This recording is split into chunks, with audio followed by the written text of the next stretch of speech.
It's got a stinger, 2 big pincers, and glows in the dark. On the scale of creepy, this cruelly is way up there. But don't freak out, because this is one strikingly cool animal. We're finding out all there is to know about these arthropods, the scorpion. And the dude to help us find out more is Mike Gemmell. Now, Mike, first things first, these guys must be like a part of a disco or something. Do they actually glow in the dark? And is this the case for all scorpions? All scorpions do glow in the dark, but only under ultraviolet light. Really? If you put ultraviolet light on them, in their exoskeleton, they've got receptors in there, or they seem to have, and they will reflect that ultraviolet. And they'll glow in the dark. Do these guys glow in the dark here? Yes, they will. I've got a black light here. Oh my goodness, that is so cool. Now, this little one isn't glowing in the dark as much. Why is that? That one has been a specimen in here that's actually been pinned out. You can see a pin through it. But the ultraviolet receptivity or reflectivity or whatever it is, that seems to deplete over a period of time. So that one's been dead for quite some time. Now, you did say exoskeleton. What does that mean? The exoskeleton is the outside skeleton of all arthropods. So we've got an internal skeleton. These ones have got an exoskeleton. Exo meaning outside, so it's on the outside of the body and they're all soft and squishy on the inside. So like a superhero wearing the undies on the outside, these guys wear their skeleton on the outside. Precisely. Now, you do have a scorpion in here somewhere. How do you find him? We do have a live one in here, and you'll notice it's got logs and moss and various other things. And there's even part of its food still there too. But underneath one of these logs somewhere... Oh, I've seen some movement. Here it is.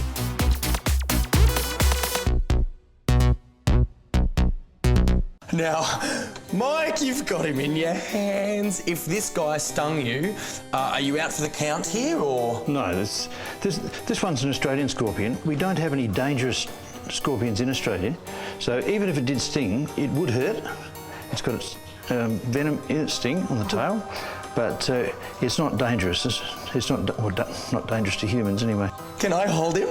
You can hold him. Oh. Jump on.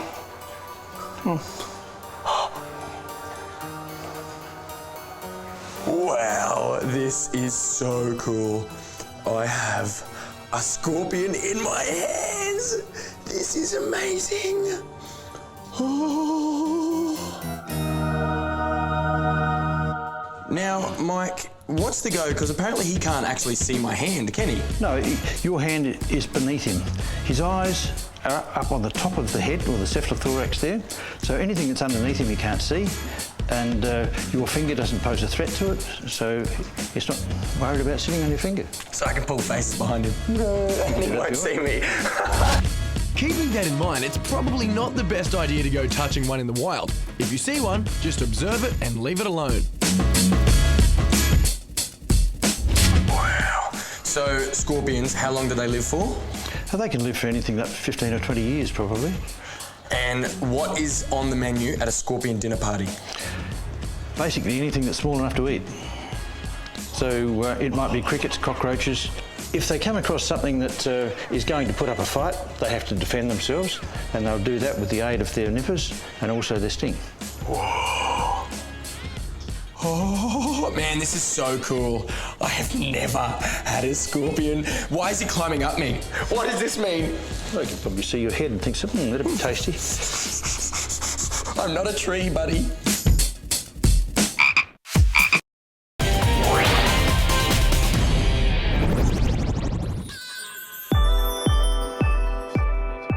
Today is a very special day for Totally Wild because we get to hang out with this very special lady. Oh, and she can do a wicked chimpanzee impression.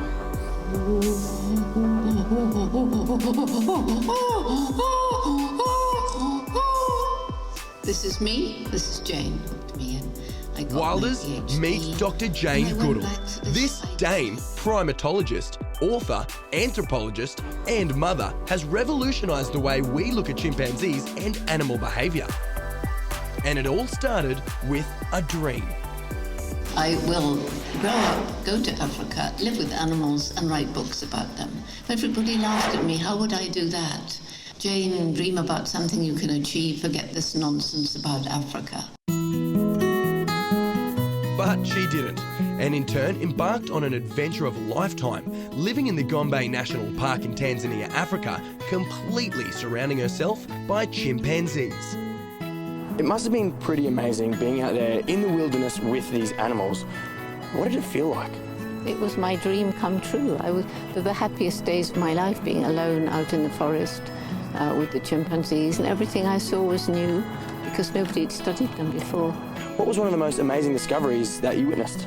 Well, initially it was tool using and tool making, because it was thought that humans and only humans used and made tools. That's right. Although it may be common knowledge to us today, over 50 years ago it was a far-fetched idea to think that chimps could use tools like humans. And Jane was the very first person to discover this.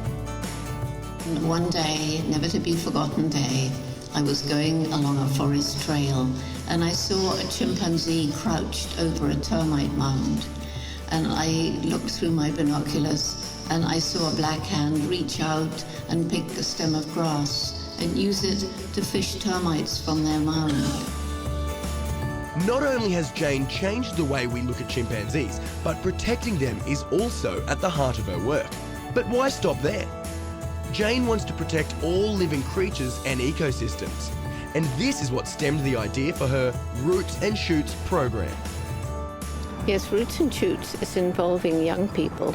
It's now in 136 countries, young people of all ages, in actually taking action to make this a better world. And each group is choosing 3 different kinds of project, one to help animals, one to help people, one to help the environment we all share.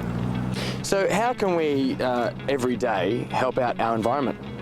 By thinking about the consequences of the little choices we make, especially what we buy. You know, how was it made? How many miles has it come? Did it harm the environment with masses of pesticides, chemicals, and so forth? This is Jane's message that she's taking around the world to inspire the youth of today. And this group of school students were lucky enough to hear it firsthand.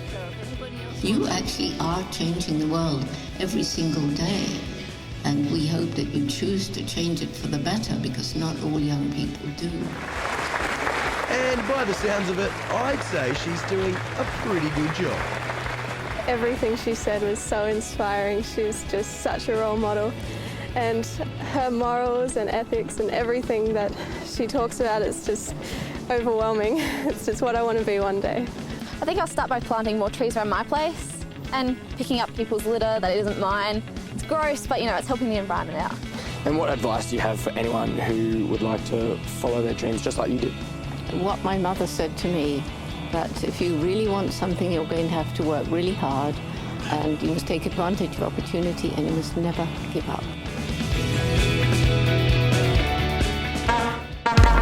Thanks, VoiceOver Man. Our awards are all about celebrating the talents of our wonderful wildlife. But the competition is fierce as we take it to the next level. And our contenders compete to take out the win for the most extreme skill. That's right, Seamus. Today we've got the ostrich, the flea, and the blue whale battling it out. So without further ado, let's kick things off with our first leggy contender, the ostrich. Standing at over 2.5 metres tall, they are the largest and heaviest bird on the planet, tipping the scales at around 145 kilos. Oh! Whilst these feathery giants can't fly, they've got some other extreme skills to secure their spot in today's awards, like their karate moves. Oh, watch out! That's right, these long powerful legs pack a mighty kick. They're so powerful that one kick at a predator can do some serious damage, making them masters of self-defense. But their extreme skills don't end here. Their 2-toed feet combined with their super long legs allows them to zoom around at speeds of up to 70 k's an hour, making them not only the fastest bird on the planet, but the fastest of all 2-legged creatures. Now that's extremely convenient when it comes to outrunning your predators. But there's plenty of extreme skills yet to be revealed. So let's jump straight back into the action with our next nominee, the flea. Speaking of jump, these tiny little insects can reach some serious heights. They're capable of jumping 200 times their own height. That's like you or me jumping as high as the Sydney Harbour Bridge and the Opera House, stacked on top of each other. But wait, there's more. These little leapers have also mastered the long jump. In fact, if fleas were human-sized athletes competing in the Olympics, they could break the current long jump world record by about 6 Olympic-sized swimming pools. Now that's extreme. Competition for today's award is tough, and picking a winner will be an extremely tall task. So let's welcome to the stage our third and final nominee for today. It's the blue whale. Reaching 30 metres in length and weighing upwards of 2 tonnes, these giant marine mammals are the largest animals known to have lived on Earth. Ruling the oceans, they undertake lengthy migrations around the world, travelling thousands of kilometres. It might sound like a lonely existence, but these graceful swimmers definitely aren't feeling blue on their travels. They're some of the loudest animals on the planet, and their pulses, groans and moans can be heard more than 800 kilometres away, helping them keep in touch with their pals. Well, that definitely ends things on a big note. But who will take out the award for most extreme skill? This is a tough one, but the award goes to the ostrich, mainly for its crazy kicking like karate skills and its speedy legs. The ostrich is a clear leader of the pack when it comes to most extreme skill. And it's been my extreme pleasure bringing you the awards for today. So until next time, it's goodbye from me. And me. Goodbye. Predators. But in the meantime, who's thirsty? Seamus? Oh, I think this is the best Totally Wild story I've ever covered. Get this, they said, Seamus, we want you to do a story on squash. So here I am, just drinking squash. Oh, they mean the sports squash. Oh, silly me. Well, how convenient, because we're actually at a squash court. Have a look.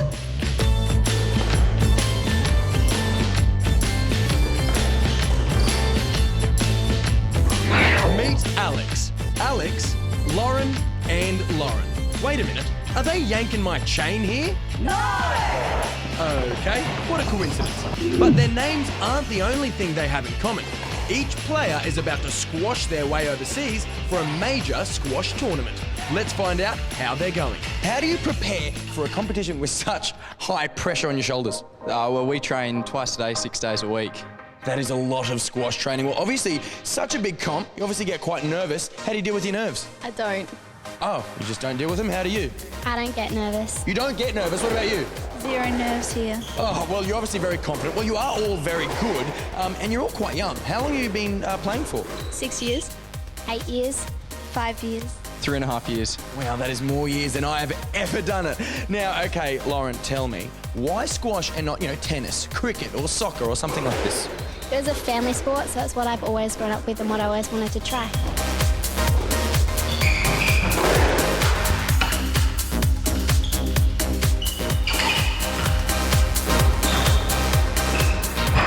Well, you call yourselves professional. Let's put that to the test. What are the rules on squash, Alex? Go. It's first to 11. You have to win by 2 points and pointer rally scoring. Pointer rally scoring. I like that. It just rolls off the tongue. Okay, Lauren. What about out of bounds? What are they? The ball can't go above the top red line, the serve must stay above the middle red line, and the ball can't go below the tin line. Beautiful. Now, the rackets are very different from tennis. Alex, my friend, how do they vary? Well, these are much lighter than tennis rackets and they have a pretty different shape as well. Very nice. What about the ball? Very interesting. Lauren, doesn't bounce much. Why don't they bounce so much? We have to warm them up before every training and tournament. Warm them up? How do you do that? Like this. What's your favourite thing about squash? The fast pace of it and that it's an individual sport. An individual sport. Now, what about you? You can hit the ball as hard as you want. Well, hey, are you guys up for a Totally Wild challenge? Yeah! Great, well, I'm going to verse you guys. Who's up first? Me, I'm gonna smash you.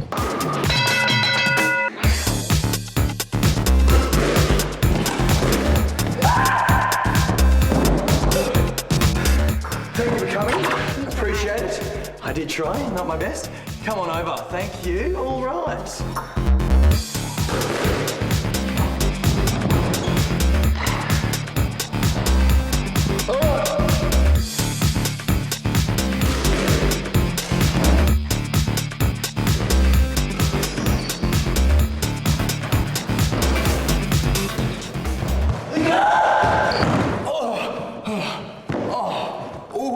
Thank you, help me out, my saviours. Okay, guys. How'd I go? How do you think I went? Okay, well, you guys are definitely pros and ready to squash any contenders, whether it's overseas or here. I am thirsty. High fives, guys. Where's that squash that I had before? Bottoms up, guys. Cheers. All the best, guys. Good luck. Okay, squash-tastic. Hello, Totally Wild viewers, and welcome aboard. I hope you're wearing a clean pair of underwear and have a second pair handy. One, well, that's gross if you're wearing dirty undies. And two, you're going to need the second pair when you find out where this boat is taking us. But before I give too much away, why don't you check out what's coming up on today's show?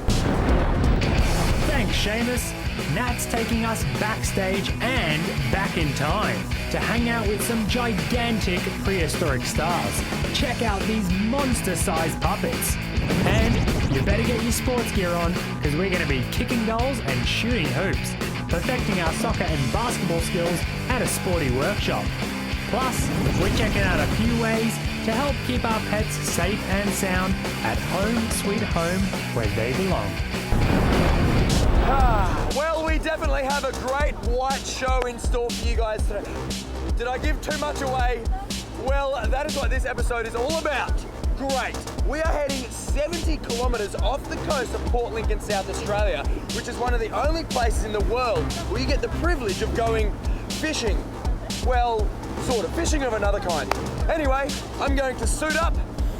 Wish me luck. I'll see you soon.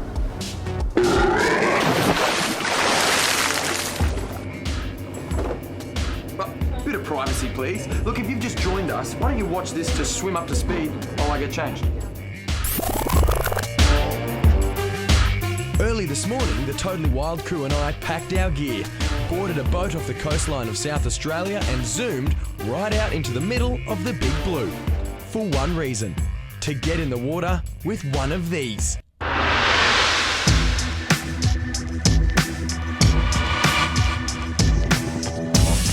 Carrying around 2 ton of muscle and equipped with 300 or so razor-sharp, jagged teeth. This 6 metre long beast of the deep blue sea is both a ferocious predator and a marvel, one of nature's incredible creatures. And we are about to meet one. I'm not even kidding, I'm quite scared. Let's just say, like I'm wearing a wetsuit. All right, come on, let's go find out how to make a good first impression.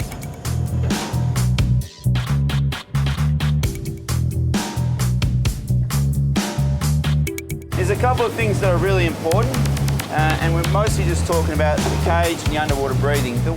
Now, Matt, I'm about to go diving with great white sharks in the water. Is my life in danger? Well, in the water it would be, but we're going to put you in the cage here. Okay. Right, so, we've been doing this for a while now, and the safest way to view great white sharks in the water is within the cage. Plenty strong enough, no problem here. Really important though, is I'll do my bit, I'll provide the cage and safety. You got to do your bit and keep all your body parts inside the cage. Okay, I'll be hands around my own body. Yeah. Now, is this the only way we can view the sharks, is by the cage? No, the great thing today is that we've got the aqua sub on board. We'll put this cage out the back and it'll sink down. And then right under the cage here, we'll go down and we've got this dry area for viewing. We can see through the cage. We'll be down here sipping lattes and cappuccinos, mate, while you're out there swimming with the sharks. It's going to be fantastic and I love it. Excellent. Well, look, the ocean is massive. How do we know we're going to see a shark here in this area? Nothing is for sure, but everything is possible. But to increase the odds, we brought you to the South Neptune Islands today, which is one of the highest places in the world for great white shark visitation. Why the sharks come here is largely considered to do with the fur seal population behind us. You can see them on the rocks there. And this is the largest breeding colony for New Zealand fur seals anywhere in the world. And it's assumed that that's why the sharks are attracted here. All right, well, what do you say, mate? We put the cage in the water and we go swimming with some sharks. Let's do it. Let's go. Woo! All right.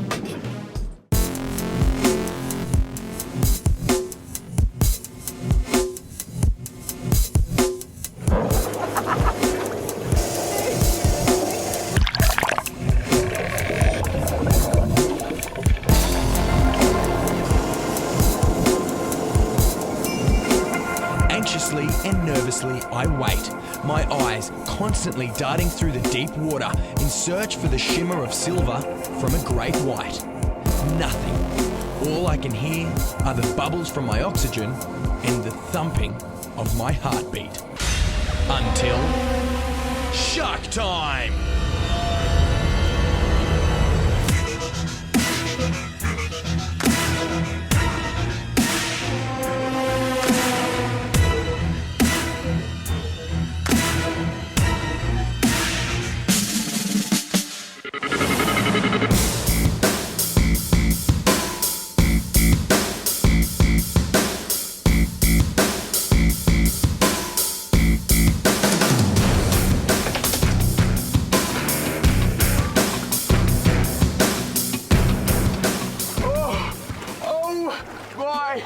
Goodness! Oh, I got you. That was absolutely intense up here. Man, that was so crazy. I'm on cloud 9 right now. Oh, I tell you, I'm gonna catch my breath and I'm gonna have a chat to Matt about these fearsome creatures because there's more to them than we think. I'll catch you guys very shortly. Oh, you see the big one with the fin?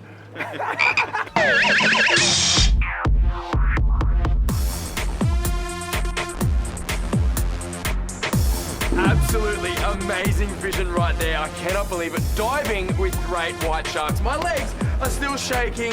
Matt, oh my goodness. I was so scared of these guys, just like many people out there. Should we be scared of these sharks? Nah, I don't think so. I mean, the sharks are coming close to the cage, but most of the time they'll just cruising on past, observing you like you're observing them.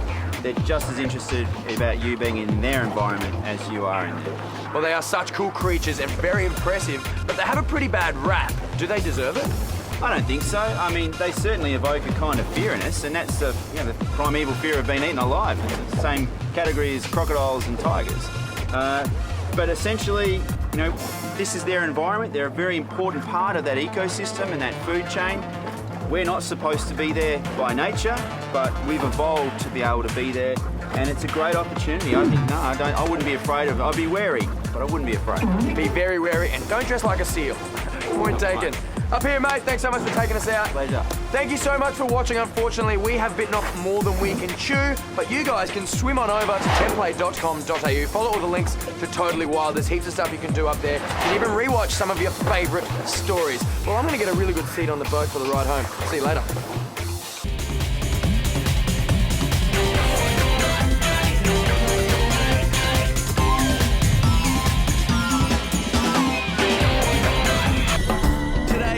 Taking you to a show. But not just any show. There won't be any backflips, trapeze, or clowns here. Instead, we have venom, scales, fangs, and constrictors. Because today, we are taking you to a snake show.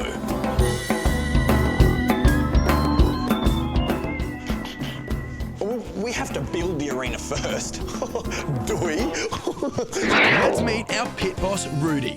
Rudy has been handling snakes since, well, before you were born. So when it comes to this scaly business, he has it all worked out.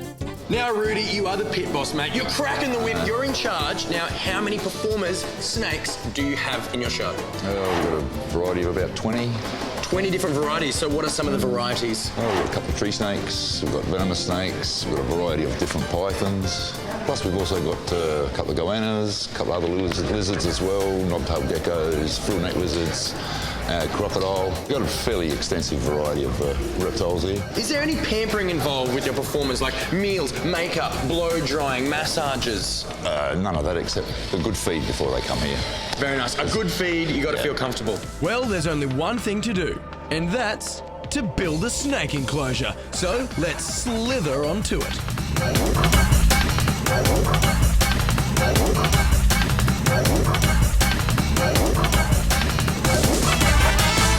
The audience has arrived. The Stars tanks are all ready, and the cameras are rolling. It's showtime. We've had years of experience working with these animals. We know what to expect, and you probably don't. So you can see them somewhere, leave them there, and admire them, but don't try and pick them up. Red-bellied blacks are generally regarded as being amongst Australia's not only most spectacular snakes, but most placid. Oh my goodness! Wow, Rudy, who and what is this guy? It's a female black-headed python. Female black-headed python. Well, she's absolutely beautiful. How old and how big is she? She's around 9 foot and about 7 years old. Whoa, okay, please put me at ease, right? Are TV hosts on her dinner menu? All depends how you look at her. Oh, okay. No, she mainly eats rats and mice and reptiles as well. Very cool. Anything she can get her teeth onto. Now, where would I find one of these guys? Around New South Wales. Northern New South Wales. Very nice. Well, she is very cool, but let's talk about you in the venom pit. You did a very good job. Aren't you nervous with all of those venomous snakes around you? Well, not really. As you saw yourself, they're not aggressive. They'll defend themselves if they're provoked. But otherwise, left alone, they'll do their own thing, as you saw. They're not worried about us. It's good to know that you're safe, and yes. So are we. We wouldn't be in there if we weren't safe. That's very nice. All right, mate, thank you so much. You did a very good job. Well, I guess it's back to the green room for these guys for maybe, a little sleep, maybe even a little lullaby by Rudy, because after all, there's another show tomorrow, and the show must go on. But before we get chatting to them, let's see what Seamus Evans has on the menu. Wilders, welcome to my kitchen laboratory.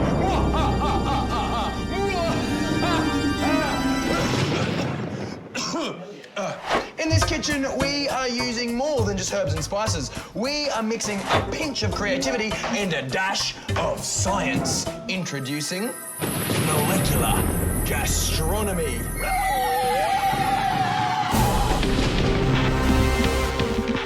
Molecular gastronomy combines both science and cooking to create exciting, innovative dishes and a whole new world of food possibilities.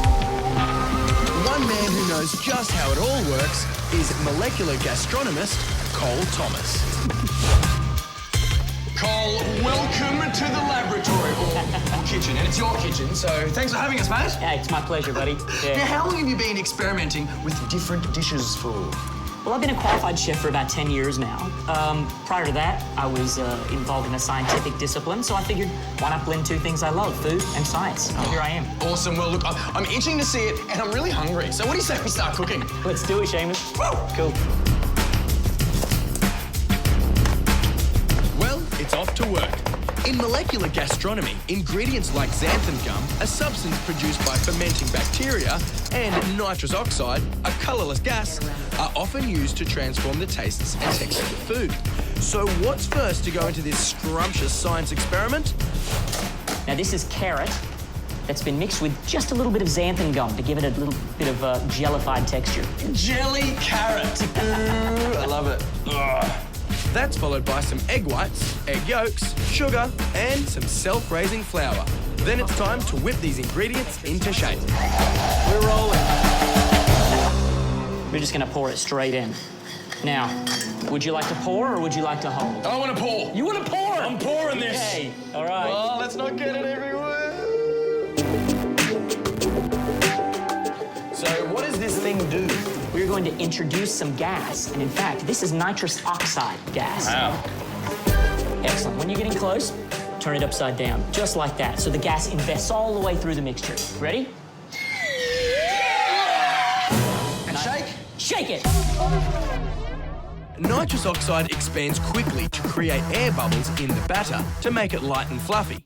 After shaking it until exhausted, it's time to squeeze out the mixture, zap it in the microwave, turn it out, and plate it up. And of course, it wouldn't be complete without some crazy concoctions Cole whipped up earlier, including powdered dehydrated carrot, celery granola or baked celery, and a plastic-like substance made from combining plant extract and celery. Mate, she looks absolutely beautiful. What do you say we have a taste test, Let's do it, Seamus.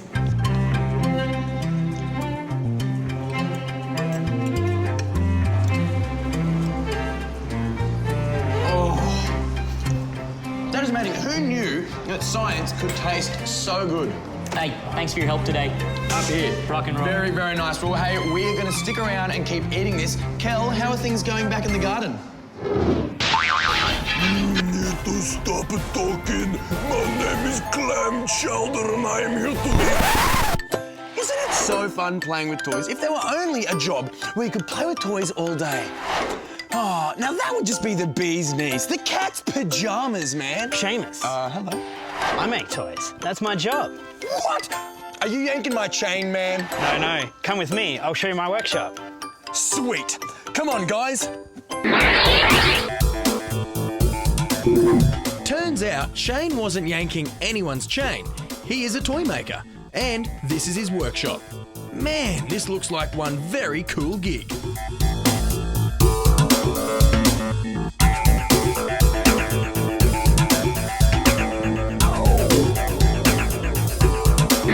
Before the playing begins, I have to get my ideas down on paper.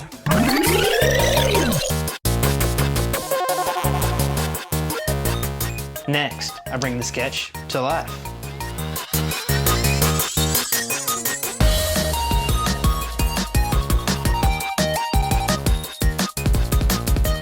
Now the painting begins.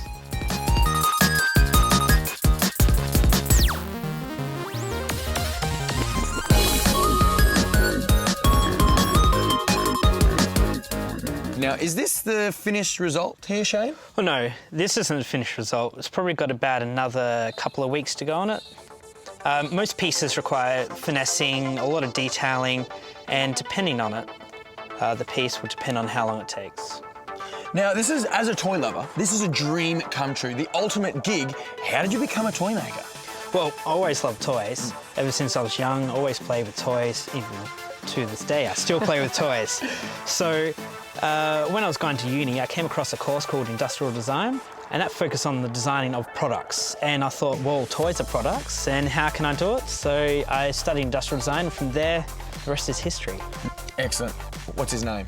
His name is Doki Doki Zilla. Doki Doki Zilla. Why? What does that mean? Well, a lot of my work influenced by Japan, and the Japanese word for the heart sounds when you're in love is Doki Doki. Doki Doki. Yeah, so Doki Doki Zilla. Because he's a heart monster. Well, he looks the part. Yeah. But let's put him to the test to see how well he gets along with the other toys. I am coming to talk to you. Oh, hello, Doki Doki Zilla. Why don't you...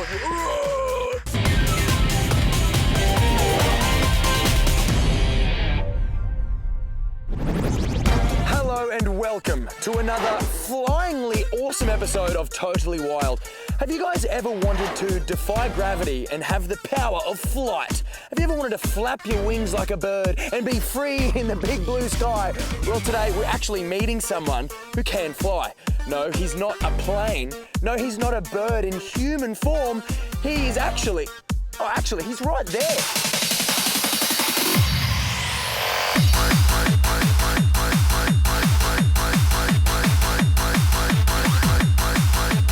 Wow, that looks so awesome. Now the boys are about to land, so before we chat to them, let's have a look at what's coming up on today's high-flyingly awesome Totally Wild. As you can tell, it is an adrenaline-filled episode of Totally Wild, so make sure you're buckled up. Now, someone's heart is racing pretty fast right now. Travis, up here, buddy. Hey, man, how you doing? Good, man. You just landed, right? How are you feeling right now? Awesome, man. Love it. Love skydiving. Yeah, it's totally cool. Well, what you do is a thing called wingsuiting. Yep. Right, how different is that to skydiving? A lot different than normal skydiving. Instead of falling straight down, we're turning that downward speed into our forward speed. So obviously we've got a big suit on here, a bunch of surface area, so that's what gives us our glide. The way these things work, we've got air inlets up here and down here which fill up, it inflates us, turn into a big inflated mattress, off we go. Wow, so when you're up there, right, and it's just you in the wingsuit, how fast are you going? We're going over 100 kilometres an hour forward in these things. We're really moving these things. Now, these guys are about to do a jump now. How high will that plane go and how high do you jump out? Generally between 8,000 and 14,000 feet we'll jump from. Wow, man. That would be absolutely incredible. Now, what about the difficulty levels between wingsuiting and skydiving? Is it harder? It is harder. The different thing we've got with wingsuiting is we don't have access to our arms, obviously having the suit on. So instead of a normal parachute jump, you can deploy your parachute and steer it. We can't. So we've got to fly along. You need a minimum of 200 jumps before you can jump a wingsuit. 200 jumps? 200 jumps. How many jumps have you done? 1,700, 1,800. 1,800 jumps, that is absolutely incredible. Actually, you're about to do 1,801. You got to go put your parachute on. You're going to do another jump, mate. Up here. Beautiful. Good luck. We'll meet you at the drop zone. See you soon.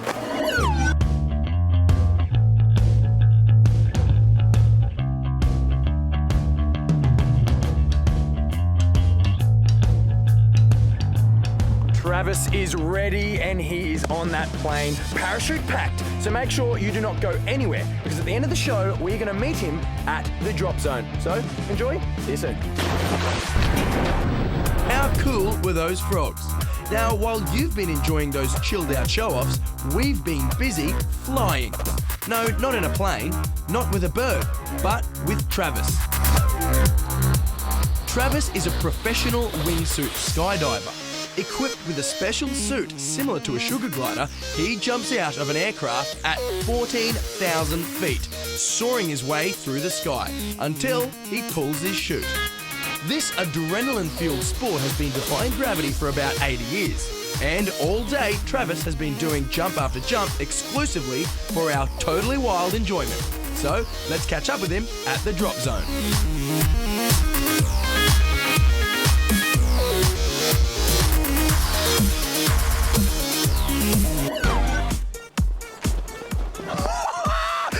Travis! Nice, man! That was a wicked jump. How are you feeling? Awesome, man. That's the best, though. Best rushing yet. So good. Okay, now tell me, mate, when you're up there, getting dragged away now, when you are up there, what's going through your mind? Are you just relaxing, taking in the scenic flights, or are you concentrating? Concentrate, man. When we're flying those formations, we've got to get nice and tight. Yeah. So from when you jump out of the plane, how much airtime do you have before you can deploy the chute? That's about 1.5 minutes, so about 90 seconds. Man, that would be so cool. So obviously, mate, you must have a lot of fun, right? How does someone get into this sport? Is there like an age restriction or? For 12 years old, you come out and do a tandem. 16, you come to your first AFF jump, which is a solo skydive. And then from there, 200 jumps later, put one of these bad boys on, off you go. Oh, excellent work, mate. Well, hey, you're so crazy. You're about to do another jump. Up here, buddy. Thanks for jumping for us. You check it out. Nice. All right, well, it's actually time for us to deploy our chute on this episode of Totally Wild. But you can fly on over to template.com.au, follow the links to Totally Wild, and you can have a ball of a time up there. Until next time, peace out. Welcome to a totally squishy, totally muddy, totally wild. Today, we are hanging out with a class who are investigating these beautiful wetlands behind us. Hope you brought your wetsuit, because things are going to get wet. Now, the class has just started, so I'm going to go up and hang out with those guys. Why don't you check out what's coming up on today's show? To face his funky phobia. Well, what a splendid show coming your way. But hey, before I keep yabbering on, let's have a chat to Lauren to find out what these wetlands are all about. Now, Lauren, wetlands behind us, why are they actually here? Well, there used to be lots of flooding and all the suburbs just got flooded everywhere and there'd be problems. So the wetlands are here to stop the water from flooding everywhere and the wetlands purify the water. Excellent work. Well, what are we actually going to be learning today about these wetlands? Well, we're going to be testing the water to make sure it's okay for the animals, and we're going to be testing the pH levels and the nitrates. Very scientific. I love it. A lot of testing involved. Beautiful. What's first? We're going to be taking a sample of this water to see how clean it is and take it back to HQ. I'm excited. To HQ. Beautiful work. All right, let's join the gang. Hello, girls. What's that?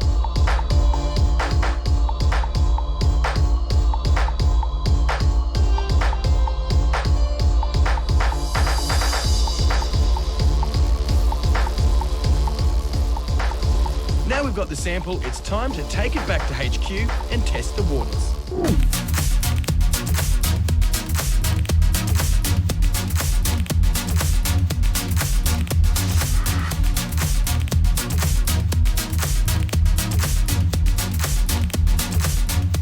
Okay, girls, the results are in. What are the phosphate levels? Less than 0.07. And the pH levels? 7.15. What about the nitrates? Less than 0.05. Okay, it's a whole bunch of numbers, have no idea what it means. Is that healthy, good or bad for the wetlands? That's great for the wetlands. All the animals and fish can live, and the reeds and all the trees have lots of water. Beautiful work, girls. Up here. Oh, wow, you girls are mighty strong. Okay, now, what now, recess, home time, or? Not for you. You have to go out in the boats with the boys and test the erosion and the depth of the sediment in the water. Very good, well, I'm very excited to do that. You know what, I'm going to get geared up and head out on the boats with the boys. Why don't you check out the rest of the show? We'll see you soon. Welcome back, Wilders, to part 2 of this wetland investigation. I'm going to hand it over to you now, to Sergeant Felix, to fill you in. Right then, lads, we've got a very special mission. We're going to go out the boats to check the sedimentation levels to ensure a healthy flow. That was kind of weird. Anyway, who's excited for this mission? Yeah! All right, Cooper, my man, what do we need? We need a dipstick and a clipboard to record our results. Beautiful. What else? And a boat, mate. I'm not swimming. Fair enough, I don't feel like going swimming either. Now, Lockie, give me some last words of advice. Don't fall in, it's not a pretty sight. Okay, mate, I'll do my best. Boys, pull the boat.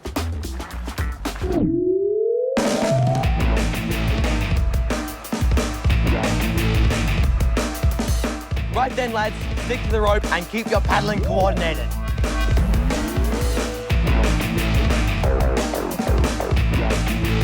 No horseplay! Alright, write that down, Lockie. Keep that stick straight.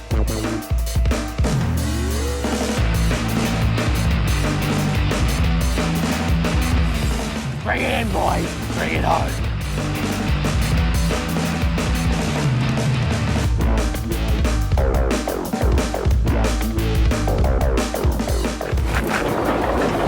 All right, everyone up and everyone out.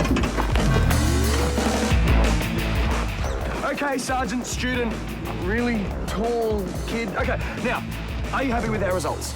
Current depth is 0.27 meters. Seems like a healthy sedimentation level. Boys, mission accomplished. Yes! Oh, high fives! Nice work, boys. Congratulations. Oh, they are growing, lads. Very strong.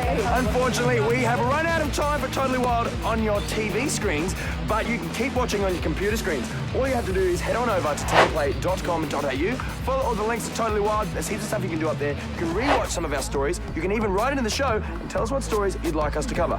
Until next time, take care of yourselves and each other. Okay, boys. Oh, my gosh. Swimming is always fun. You can pretend you're a shark stalking its prey. A dolphin jumping into the water. Pull off some sweet action moves in slow motion. Be a monster breaking the surface. And rehabilitating dogs. Dogs? Now I've heard everything! Today, we are hanging out with a massive Alaskan Malamute named Solo, Jim, a 2-year-old choc lab, and Dr. Pin Needhair, who specialises in hydrotherapy for dogs, helping our 4-legged friends find their feet when they're not feeling so great. So, Dr. Pin, how does hydrotherapy help dogs? Well, when the water's supporting your body with its buoyancy, your joints aren't loaded up as much. So it means it's easier to exercise them without pain. Hydrotherapy is also quite beneficial for dogs that have just come out of an operation. Older dogs, overweight dogs, dogs with arthritis, or in Jim's case, where they're training for agility to help build up his muscles. Today, Jim is going to do about 2 sessions on the treadmill with 5 to 6 minutes. At the moment, he's going a little slow, so let's speed him up.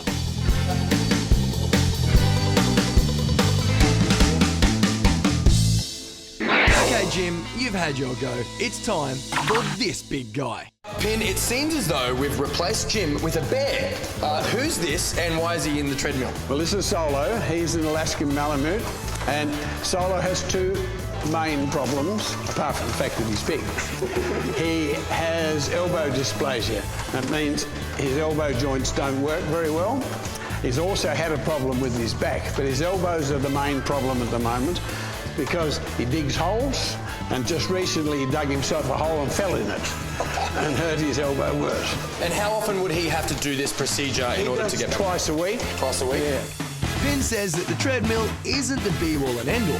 Swimming is really good for your pooch's joints as well. So, it's time to hit the pool.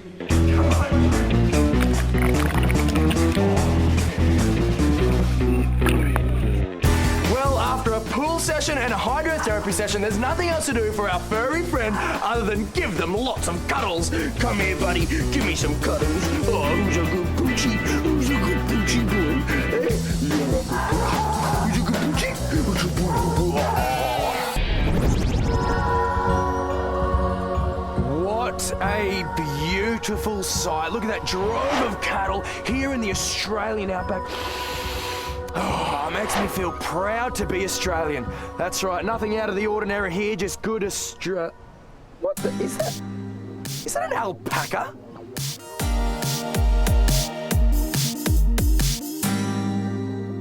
Is he lost? Is he astray? Or is he going through some kind of animal identity crisis? Nope, none of those. Apparently he knows he's an alpaca. He just has no beef with his bovine buddies. Now, Kelly, this is pretty out of the ordinary. How did it come about that an alpaca is living with a bunch of cows? Well, Dazzle used to have a twin brother called Razzle, and alpacas are very social animals, and now he lives in with the herd of cows. Okay, and is everybody getting on quite nicely? Yes, they all love each other. Oh, that's very good. Now, I have noticed that this cow is quite close to me. Is it like a T-Rex? If you stay still, they don't come near you, or? No, he loves scratches under the chin. Oh, good scratches under the chin. Well, how does it go with feeding time with the alpacas and the cows? Is it two different menus? What's the process? Well, they both eat hay, but I think they're due for a snack at the moment now. Would you like to feed them something? Let's give them a bit of a snack.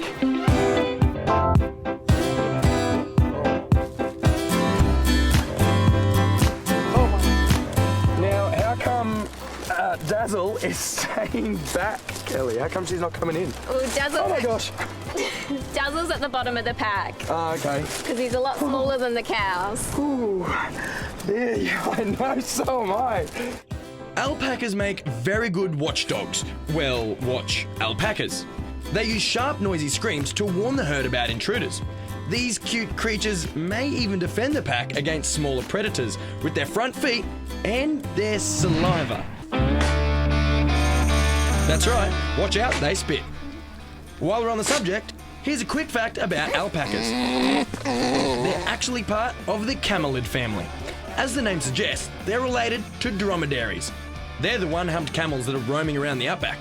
But enough about them, it's Dazzle's time to shine. Now, Kelly, tell me a little bit about Dazzle. Does he live up to his name? Is he dancing, dashy, dazzling, and all the rest of it? Well, not really. Dazzle's actually quite shy. That's right. Is that why he's hanging out the back there? Yeah, he prefers to do his own thing. I like to look at it like he's cool. You know, he just sits up the back. Now, he's looking quite funky with his hair. How often does he visit the old barber? He has a haircut about once a year. Why is that important for him to get a haircut? Just to keep his wool short so parasites don't get close to his skin. Understandable. I wouldn't want parasites on my skin. And now, when do you think he's going to get another alpaca friend? Well, he's got quite a few friends at the moment. He's got the cows and the sheep and Isabel. Oh, I know. She looks like a very good friend. Gives him a run for his money. Yeah.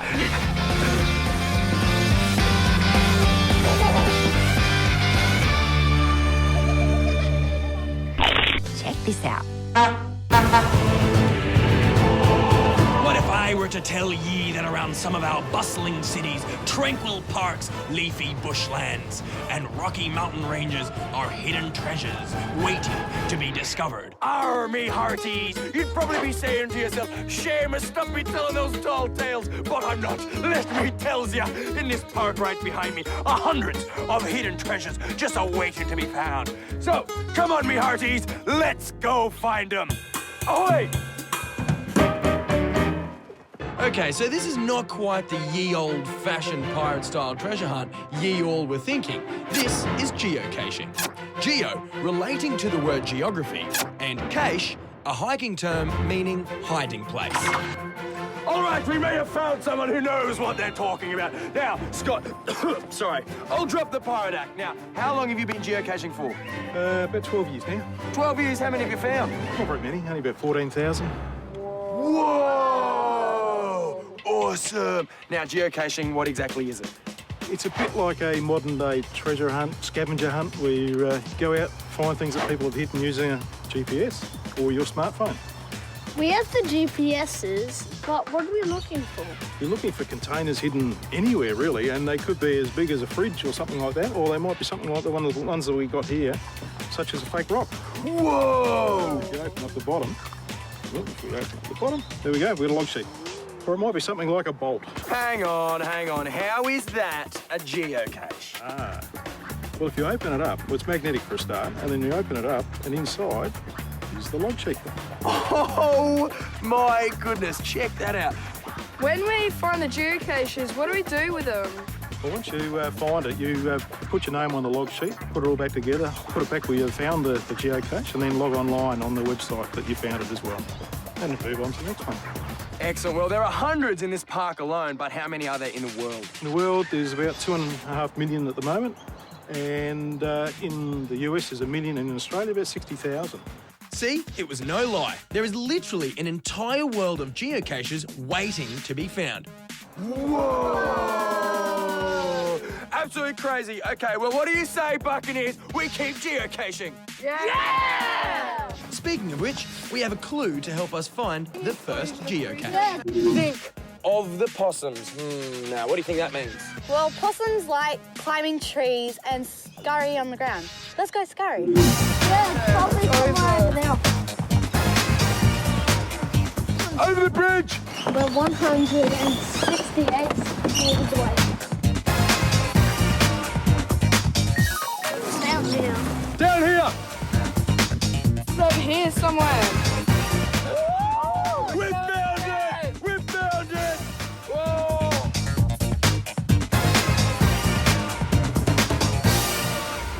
In addition to the basic geocaches that are relatively straightforward to find, there are many that are more advanced.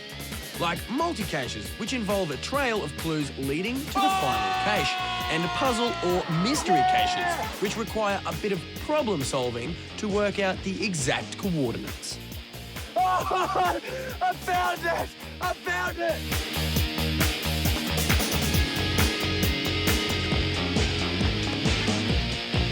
Scott, that geocache that we just found, 801 Route 66, is actually yours. You put that there, didn't you? It is. It's one of mine. I've hidden about 500 around Australia and overseas as well. Well, now, that one, it was pretty difficult. You really had to think and look at things, but that is kind of easy. There's some really hard ones out there, aren't there? There is. There's some pretty amazing places you can go, including top of Mount Everest. There's one up there. The space station, if you've got the money. And if you've got a submarine, you can go to one down the bottom of the ocean as well. Wow, definitely very, very adventurous. I tell you what, the one on Mount Everest, for you guys, it would be like a walk in the park, or it would be a piece of cache. That's such a sad story. That's not fair to be wild. Going to the beach can be a great, relaxing getaway. You can connect with Mother Nature with not a care in the world. Until this happens.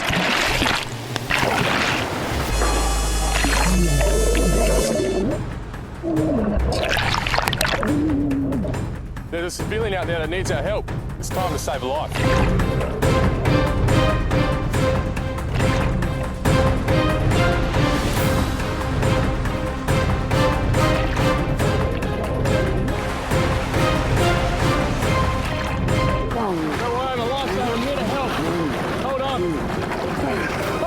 Thank you, Mr. Lifesaver. What do I do now? Okay, just take it easy, get your breath back, and then when you're ready, get on the board. So put your head at the front and put your legs on the back here. Yes, sir. It's okay now, I'll take you back to the beach. Thank you.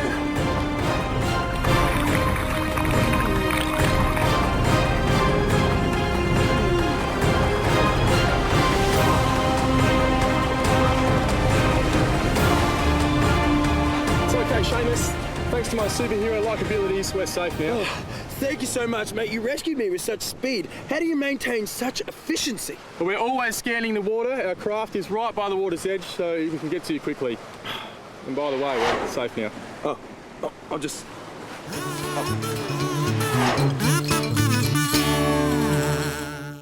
Thanks to Zach and his superheroic skills, I'm safe. After being rescued from that fake drowning sequence you saw earlier. But that was a lot of effort to go to help just one person. I wonder how many people he has to save. Here at this beach, we would save between 1 to 10 people a season. Generally, though, we're focusing on preventative action, so ensuring the beach is a safe environment for people to go and not get into trouble. So when are the right and wrong times to go swimming at the beach then? The right times would be on days like today, nice and sunny, nice and calm, and on the weekends when the lifesavers are on patrol. The wrong times would be when it's stormy, really wavy. There might be lots of scary rips in the water that you're not really sure what's happening. And also at night time and on your own as well. So think, if it's scary, don't go swimming. Exactly right, yeah. Now you are very good, but how does one become good at being a lifesaver? Well, I was involved in the lifesaving club when I was 7, doing nippers, and when you become 16 years old, you can train to do your bronze medallion, which enables you to become a lifesaver. And we do lots of training and lots of work to keep fit and ready to patrol the beaches. So it must be a really rewarding job, yeah? Yeah, it's very rewarding. You get to keep your community safe, make lots of friends at the beach, and we get to use some pretty cool toys. What do you reckon we go drive in the buggy? Sounds like a plan! Let's do it!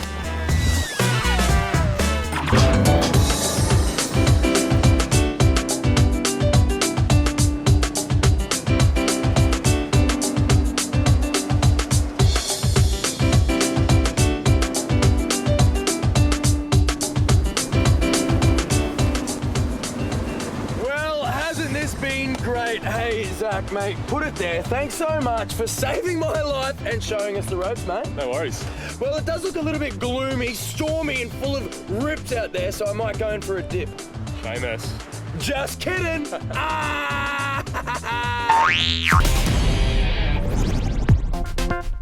The tickets have been stubbed, our seats have been taken, and our Rottnest Island ferry is on its way to Quokka City. Rottnest Island is just off the Fremantle coastline in Western Australia. It's 11 kilometres long and full of majestic sights, cool old lighthouses, and jam-packed with these furry little fellas. And today we're finding out all there is to know about these guys with this rotty local, Helen. Helen, these guys are so cool and so cute, but I can understand why people mistake them for big rats. But what exactly is a quokka? Well, they're definitely not a big rat, I can tell you that much. They're actually a member of the macropod family or the marsupial family, so they're related to kangaroos and wallabies, except they're much, much smaller than the kangaroos and wallabies. Well, macropods does actually translate to big feet. Yeah. So do these guys have some serious stonkers? They most definitely do have seriously big feet, but they have really, really small hands, which they use to grab their food as they're eating. So where are they found? Just here on the island? Or? No, they're actually found all through Western Australia, but in really, really low population numbers. So Rottnest Island, they're found in the southwest of Western Australia, but Rottnest Island has the largest population. How many? Between 8,000 to 12,000 that we know of at this point in time, but we're currently doing some research to find out exactly how many are on the island. So it's like a party island for the quokkas. Social. Yeah, you could say that, yeah. These little party animals are mainly nocturnal, which means they like to get out and about at night. And when their tummies start to rumble, their dish of choice is leaves, and lots of them. Whilst they enjoy quite an extensive banquet here on the island, these herbivores have been known to survive some pretty harsh conditions. Look, they are so cute, Helen. They're absolutely awesome. Yes, but these guys, like, even though they might look cute and fragile, they're actually quite tough, aren't they? Yeah, they really are. So in summer on Rottnest, we don't get much rainfall, obviously, and so they've adapted to be able to get their moisture from the leaves and the grass that they eat. They do have some fat reserves in their tail, but basically they need to continue eating throughout the summer months to ensure that they are healthy. But whilst these petite pals are plentiful here on Rottnest Island, sadly, quokkas have a very restricted range and are classified as vulnerable. The clearing of the natural bushland that the quokka lives in on the mainland is actually really damaging to their populations because they have nowhere else to go. So what can we do as humans to help out our quokka buddies? So currently, the Department of Parks and Wildlife, they're doing a number of projects on the mainland to get a better idea of how the population spans throughout the southwest of Western Australia and to get a better understanding of how we can manage the threats to the population. They do a number of feral cat and fox management programs, and they also look at rehabilitating the areas of natural bushland that were degraded where the quokkas live.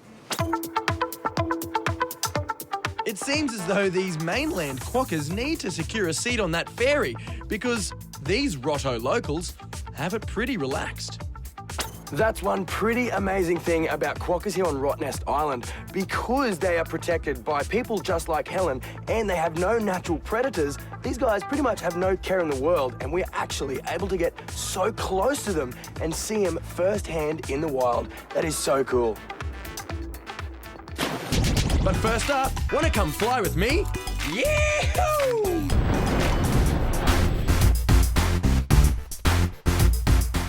Yeah, extreme sports. Been there, done that. We've seen it all. But wait, there's more. Get ready for some extreme excitement because today we're going flyboarding.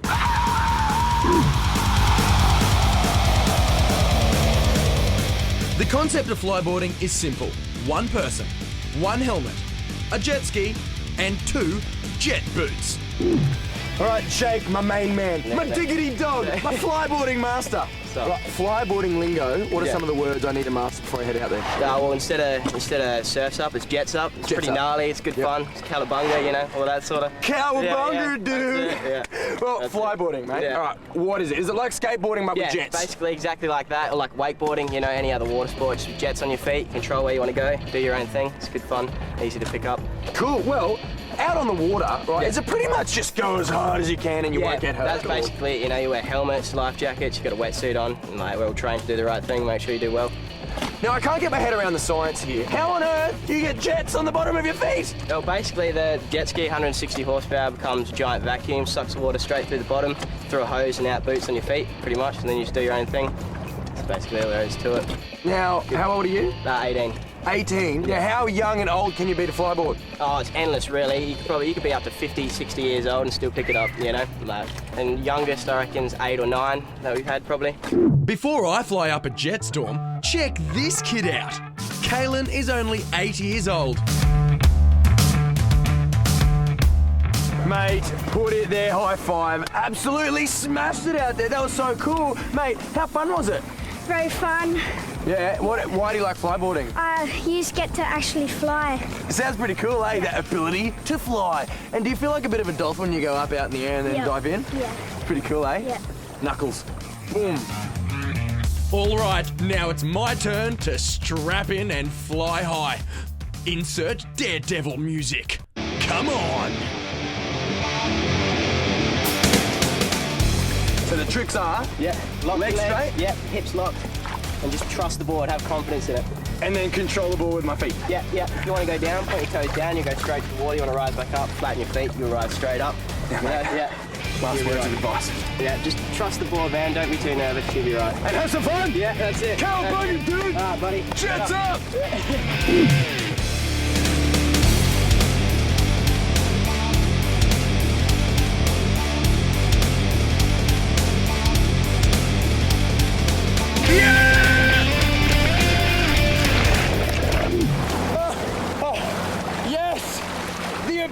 To fly has been mastered. Okay, now Jake, mate, I've got salt water all up me nose. How'd I go? Oh, you did awesome, man. Best natural we've ever seen. You're up meters within 5-10 minutes, doing spins, all sorts of tricks. Whoa, gnarly, dude. Did it Well, awesome, man. That was sick. You know, like, I was trying to pick it up, but how long would it take me to, like, do a backflip or something? Oh, I reckon every single shot you get closer to the tricks you desire to do, you know? But every single time you'll get better. Just new things coming to your head as well. It's awesome. Yeah. Good fun. Now, it did feel like I was actually flying. I was out there and I was getting quite high. How high can you go out there? Oh, it depends on the hose. You can get 10 metres, 16 metres, all sorts, you know? It varies. You can 4 metres underwater and pick back up. You know what? I did actually feel like a bit of a dolphin. Yeah, it's cool, isn't it? Oh, man. Fun. Mate, up there. Awesome, man. Thanks so much, Well, buddy. it was awesome. Lovely. Whoa.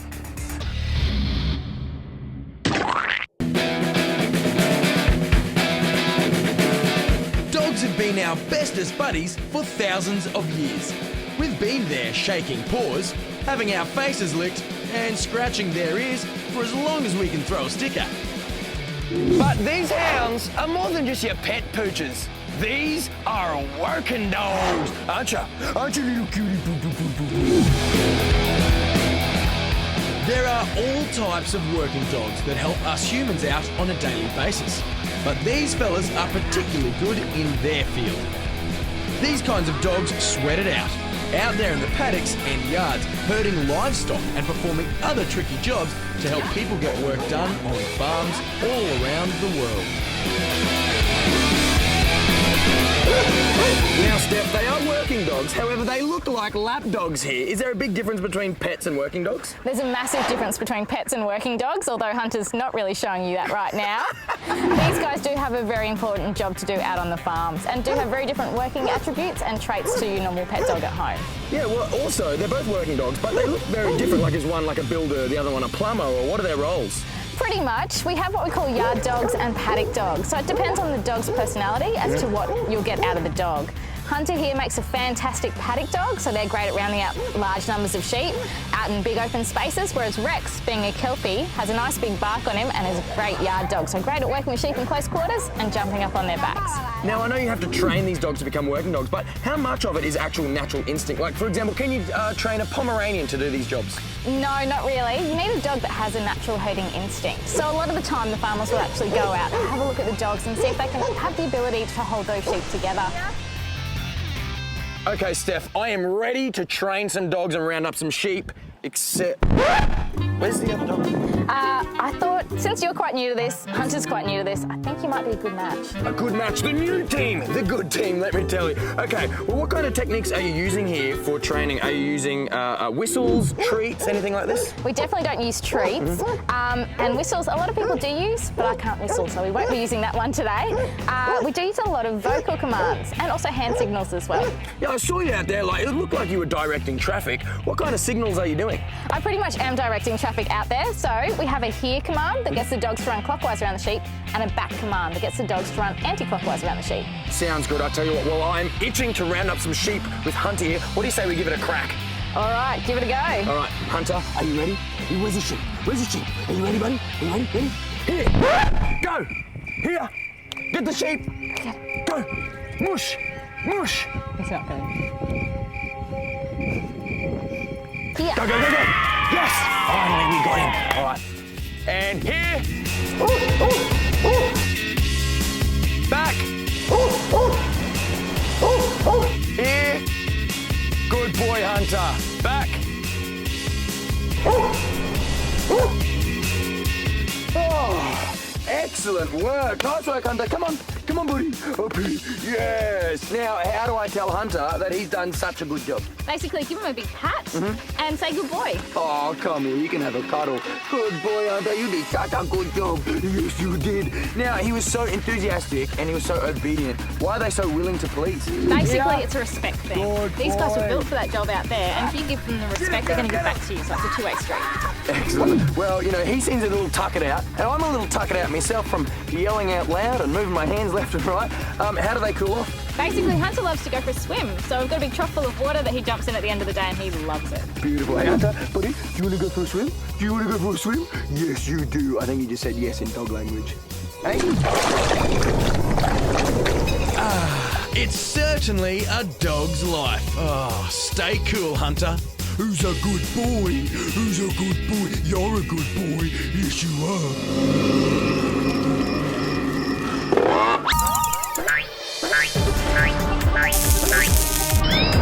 Yes, I have you loud and clear. Hello, Seamus Evans here, reporting for yet again another totally wild scoop.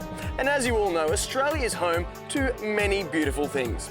Uluru, the kangaroo, the koala, the Sydney Opera House. But it's also home to the world's most venomous animals. Today, we're getting the inside scoop on these deadly animals, right from their very own homes. The venomous snakes of this big, brown, barren land can be found mainly in the bush or the desert, not hurting anyone, just living peacefully with all that toxic power stored in their venom. And a snake with one of the most ferocious bites of all the reptiles is a bit of a hermit, making it almost impossible to come across. The inland taipan. This scaly, slithery serpent is found, well, it's found inland, hence the name. Its venom, drop for drop, is by far the most potent of any snake in the world.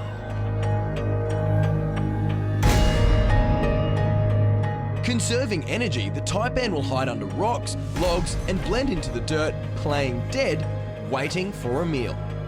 It could take hours, days, or even weeks, but then a rodent comes along and whack! Talk about home delivery. You might ask yourself, why are they so venomous? If they're only eating small rodents, other snakes and birds, like what's with all the venom, man? Because they have to wait so long for a meal to pass by, they can't afford to miss any opportunity. So when a snack comes scurrying by, they bite, inject venom, and stop their snack right where they stand. Now let's go diving in the waters of Northern Australia. This is where we'll find the stringy stingers of the box jellyfish. Armed with 3-metre-long toxic tentacles, these graceful swimmers move at an incredibly slow 5 kilometres an hour. Okay, that seems slow, but in water, that's really fast. They move at this pace to actually chase and hunt down their prey, small fish. This is the only type of jellyfish that actively swims for their food rather than just blobbing along. Of course, there's more than just its speed in the water that sets this stinging sea dweller aside from other jellyfish. There's the fact that, oh yeah, they're not actually jellyfish! They belong to the Cubozoa family, which strongly resemble jellyfish. This next hairy, scary, creepy crawly has 8 legs, 2 massive fangs, and more venom than you could poke a finger at. Oh, and I wouldn't be poking any fingers at this guy. It goes by the name of the funnel web spider and crawls around on moist forest floors off the east coast of Australia, from Tasmania all the way up to North Queensland. When they rear up on their hind legs, lifting their front arms, it makes them look like they're asking for a hug, instead of trying to deliver a fatal bite with their impressive fangs.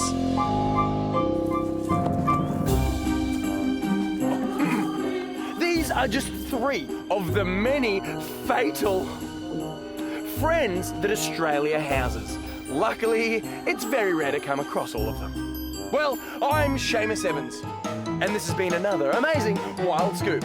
Zing! Ra-da-da-da-da-da. Today we are rugging up, chucking some skates on, and slicing up some shapes on this freshly laid ice, all in the name of this Olympic sport.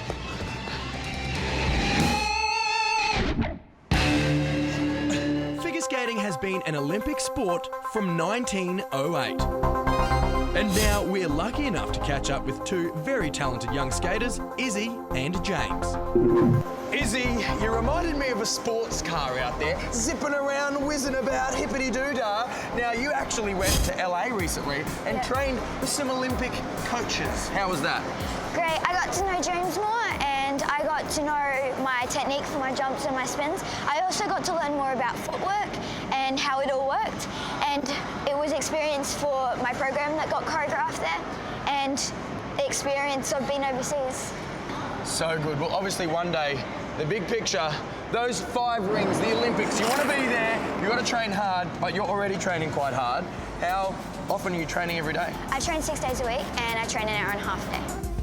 Oh my goodness, but that's just on ice. You actually train off the ice too, don't you? I train 2 hours off ice, including stamina, core and weight training with off ice jumping for a half an hour.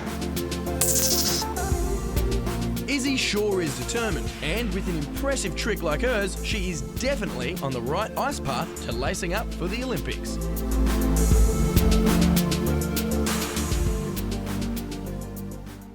But I think it's time we learn how to skate with this little pro.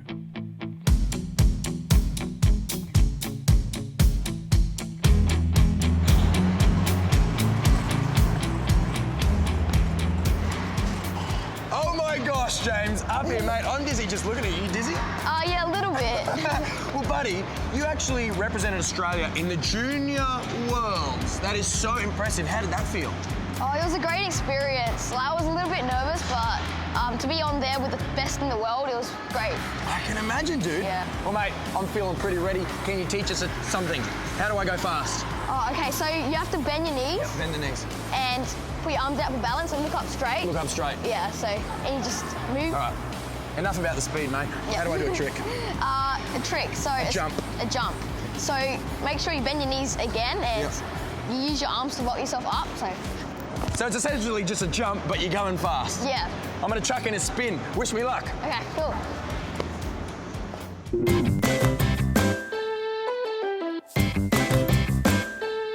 This jumping thing is not coming easy at all. Maybe it's time for a little help. A waltz jump, so that's half rotation in the air. A half rotation in the air, waltz jump. Show me how it's done. Okay, so...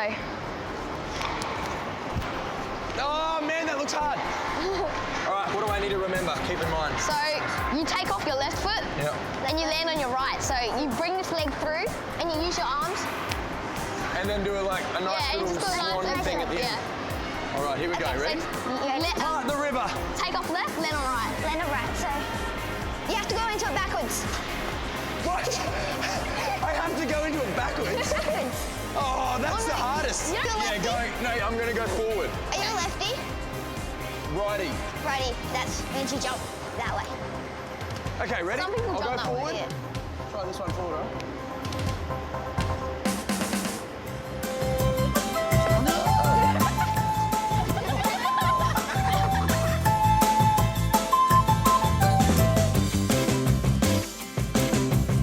I definitely don't think I'm cut out for cutting shapes on this ice. Thank you. Oh.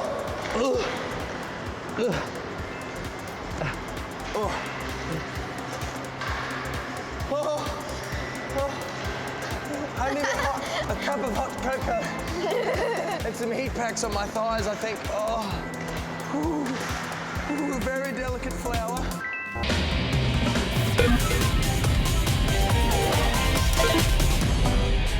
Now, when it comes to mealtime, I think the hardest decision is working out what cuisine you want, you know? I tell you what, I wish I was just a chef so I could just conjure up whatever thing I want. Actually, I wish I was a sushi chef because I have a craving that needs satisfying. What a coincidence, because we're actually at a sushi restaurant. Wow, it smells good. I'm jealous of this guy. He must have one cool gig. Sushi is one of Australia's favourite healthy alternatives to fast food. Even though it's only been gracing our plates here in Australia for a few decades, sushi has been satisfying bellies in Japan and other parts of Asia for more than 10 centuries. And one chef who knows his way around a fish is sushi chef Brian. So Brian, how long have you been a sushi chef for? I've been working for 24 years. 24 years, so you definitely know your way around a plate of sushi, yeah? Yes. A lot of people will look at sushi and go, well, that's kind of easy to make. It's just rice and fish. But there's actually a lot more to it, isn't there? Oh, yes, there's a lot into it. I mean, you choose the fish, you cut it, and then we don't forget about the rice. Yeah. Yes. But the slicing of the fish, it's kind of like a piece of art, isn't it? Oh, yes. In Japanese, they said that they eat with the eyes first before they eat it. So if it looks good, it tells your stomach, mate, that's going to taste nice. You'd better eat that, right? Yes. The more beautiful it is, the tastier it is. Excellent. Well, look, you're an artiste, right? And you've got your canvas behind you, a lovely piece of fish. What's the fish and what dishes are you going to make for us? We have here a salmon, and I'm going to make you some aburi salmon, some sashimi salmons, and a lot of stuff. Love it. Look, it sounds delicious. I bet it's going to taste delicious. Up here, I'm going to take a seat. Yes. Good luck.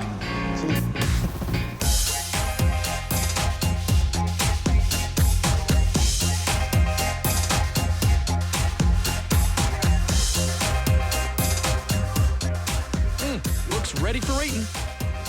Brian, this looks very impressive. It smells very impressive, but what do you say we put it through the taste bud tests, huh? Oh, yes. Excellent. All right, let's have some, and we have a bit of ginger and wasabi as well. Yes. Okay, we've got to be very careful with this wasabi. Now, chuck that on there. I've got to brush up on my chopstick skills.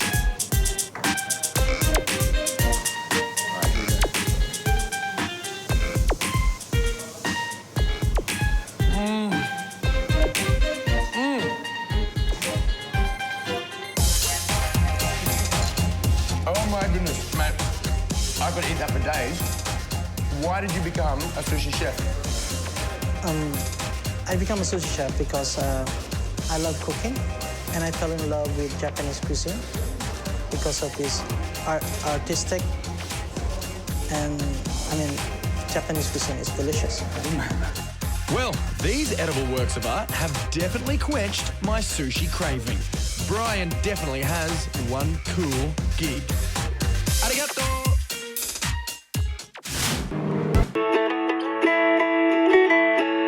Imagine this, the year is 1876 and you are spectating at a swimming carnival in England. And you are so bored. It's so boring that you have to yell out, "Get a ball, throw it around or something!" Well, that is exactly how this Olympic sport started. Water polo. It's considered one of the roughest, toughest, and physically demanding of all team sports. Elite players cover a space of around 3 kilometres throughout a game. All the while, they're getting kicked, punched, and battered both above and below the water's surface, if you know what I mean. Now, Dan, water polo is quite a rough sport. What drew you to the sport in the first place? Well, I used to swim and I used to play rugby, so I guess water polo is like a mixture of swimming and rugby. Also, my dad used to play for England, so that's an added bonus. Well, your dad played for England and you played for Australia, man. What was it like representing Australia? Well, it was an absolute privilege, man. Like, we obviously trained really hard, but we obviously got really nervous before every national game over there. It's a good experience. Now, a lot of action happening in water polo. Mate, how does the game run? What's the aim of the game? Well, there's 4 quarters, 8 minutes per quarter, and there's 7 positions in the team. There's a centre forward, a goalie, a centre back, a driver, and a point player, and 2 wings. And the aim is just to score as many goals as possible without them scoring past you. Now, Autumn, you're the vice captain of the under-14 state girls water polo. How different is the girls' game compared to the boys' game? Well, at our age, there's no difference at the moment, but when the seniors play, the girls have a slightly smaller pool, which is 5 metres smaller, and a slightly smaller ball. Now, Holly, you are the captain. Aye, Cappy. What got you into water polo in the first place? Well, before water polo, I was a swimmer, but I got tired of swimming back and forth. I chose water polo because it's a team sport and it plays to my abilities.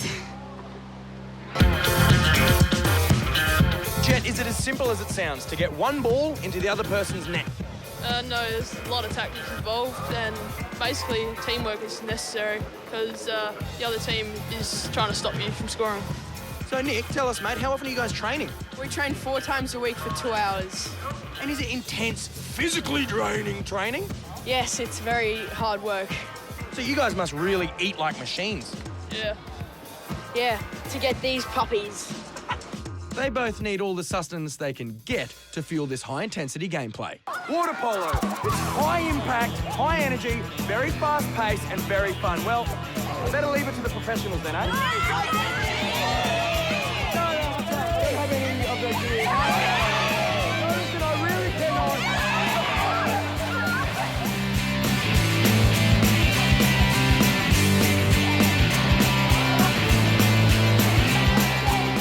Coach, time out. We are going to get so extreme, Wilders. I'm talking extreme to the max. How? Well, we're going to go for a walk. Now, I know that doesn't sound very extreme, but we are going to be joined by a million paws, including my little companion here. His name is Cheeky. Every year, families and their four-legged best friends get together to take part in this Pawsome Walk, a special day that's all about raising awareness against animal cruelty. Sheesh, that is a lot of dogs. You know what that means? A lot of droppings. Well, let's go meet a few. Mind your step, everybody. Come on, cheeky, mate. Mind your step.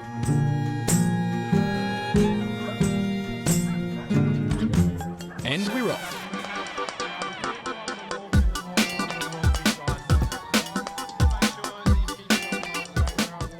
Let's break away from our woofy buddies to learn some obedience. Dave, a lot of people don't realise this, but it's actually very important for dogs to have really good social behaviour, am I right? Absolutely. It's really important for your dog to be well behaved, especially on a day like today where there are lots of dogs around. It's really important for your dog to be able to be well socialised so that it can interact with other dogs. So the methods we use are called positive reinforcement or force-free, and we don't use any punishment when we train our dogs. We use food as a lure, as a reinforcer to teach dogs new behaviours. Well, you have got Maple here, a lovely looking Labrador, and she looks very beautiful and very intelligent. Why don't you show us some of Maple's tricks, hey? Okay, come on, Maple. Maple, high five. Maple, spin. Stand. Okay, Cheeky, it's time for our turn. Okay, that looked very good. Now, do you mind if I have some treats and I'll see how I go with Cheeky? Okay, ready? Cheeky. Look. Whoa, sit. Oh, good, Cheeky. Very good. Okay, now spin. Spin. Okay, up, jump, lay down, look over there. Now that Cheeky's obedient, let's look after his well-being and use the right leash. Now, Di, there are a lot of dogs here today and a lot of leads, but not all of them are actually the correct leashes. Am I right? Well, what we're doing at the RSPCA is leading by example, and we're promoting harnesses, particularly front-attaching harnesses, because it's a lot more comfortable for the dogs and more pleasurable for the owners. Now, does it help out in the training aspects? Most definitely. It's a way to help the dogs relax and enjoy the training environment, which is so important because they learn a lot better in that way. With Cheeky, well, being cheeky, let's see if he can harness his cheekiness and do some dog agility.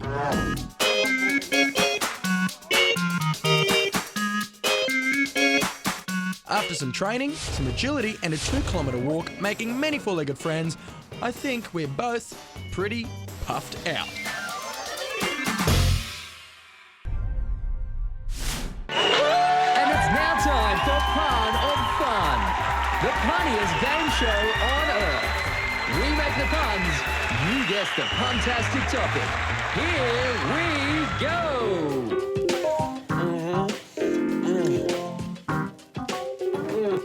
Wait, Seamus, what are you doing? Oh, sorry, it's just really, really good. Wait, hang on. I've got one. What? Okay. What do you call an artist that makes things out of bicycle parts? Cycle Angela.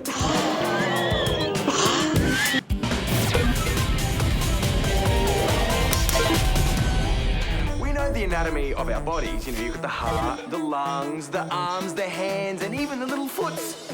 But how much do we know about the anatomy of a bicycle?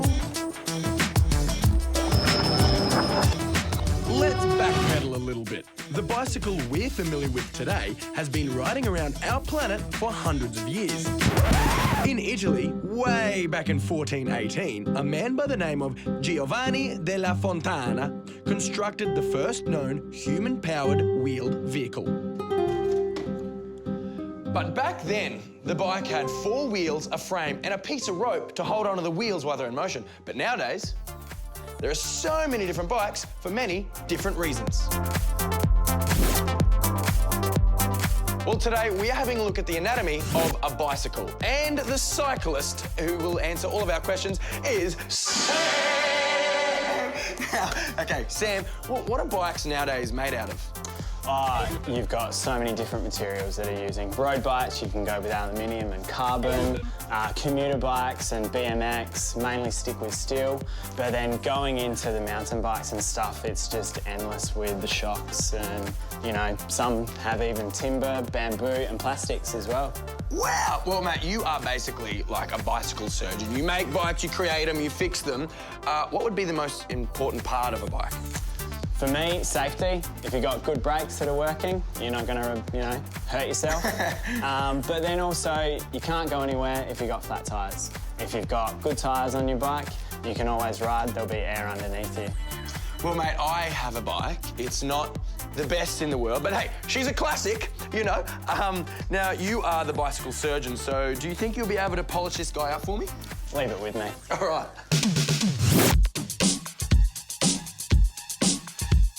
I've stripped the bike down. Time for a good clean. Check if there's any damage to the frame and make it all schmick. So next part is safety, and to make a bike move, pedals and brake pads. Tape time. Let's get rolling. Tyres, tube, on the wheel. Let's go. The chain is a roller chain that transfers power from the pedals to the rear wheel of the bicycle. Most bicycle chains are made from plain carbon or alloy steel, but some are nickel plated to prevent rust or simply for aesthetics. Here you go, mate. Good as new. Oh my goodness, check this thing out. Oh, look at absolutely awesome. All right, now we've discovered how a bicycle distributes leg power in order to move. I think we put this baby to the test. Okay. Hang on, buddy. Don't forget your helmet.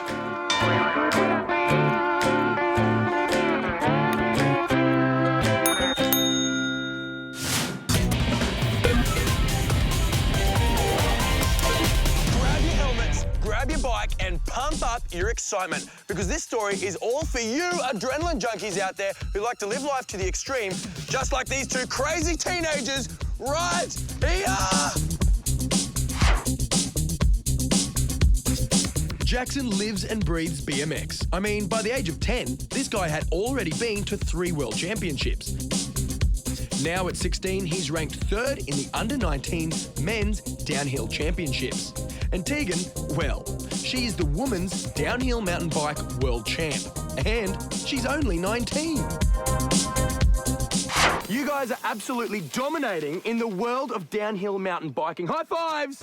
Now, Jackson, you're ranked 3rd in the whole world in your category, man. How does that feel? Oh, it feels pretty awesome. I mean, I've always wanted to be here ever since I ride it downhill, so for all the training all paid off, it's just an awesome feeling. I can imagine. Now, Tegan, you're actually ranked number 1 in your category in the whole world. That is awesome.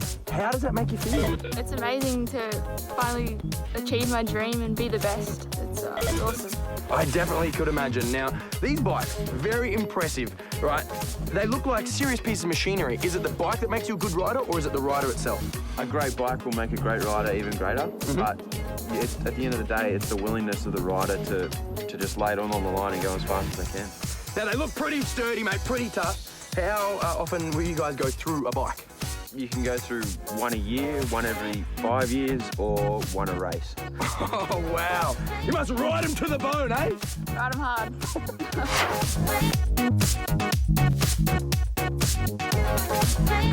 You guys look like you are racing along at some serious speeds. How fast can you go on some tracks? You can go very fast. Some World Cup tracks you can hit up to speeds of 80, 85 kilometres. 85 kilometres. Man, that is roaring down a hill. Now, how do you stay focused when you've got a gauge, like, you know, rough rock, some slippery mud, some quick turns? How do you keep in the zone? Oh, well, we get a lot of practice runs before it. You know, we'll get 6 or 7 goes on the track, so we know what to expect, and it makes it a little bit easier, but it's still pretty scary sometimes. I can imagine. Well, how do you win, Tegan? Like, what are the rules? Are the judges looking for little technicalities, or...? No, so basically it's the first person to the bottom wins. You are obviously very good at this. How did you get so good? Oh, well, Dad used to go running a lot, so I'd just follow him on my old BMX bike, and then from then on, I thought, I like this, why not do it some more? So ever since then, every day, it's just all I do, I just ride my bike. That's so cool. What about you, Tegan? Yeah, I started riding for school sport on a Friday afternoon. I used to borrow my dad's bike and just ride around the local trails with all the boys. I realised I was pretty good at it. So from there, sort of progressed into downhill. Started out of school, now #1 in the world.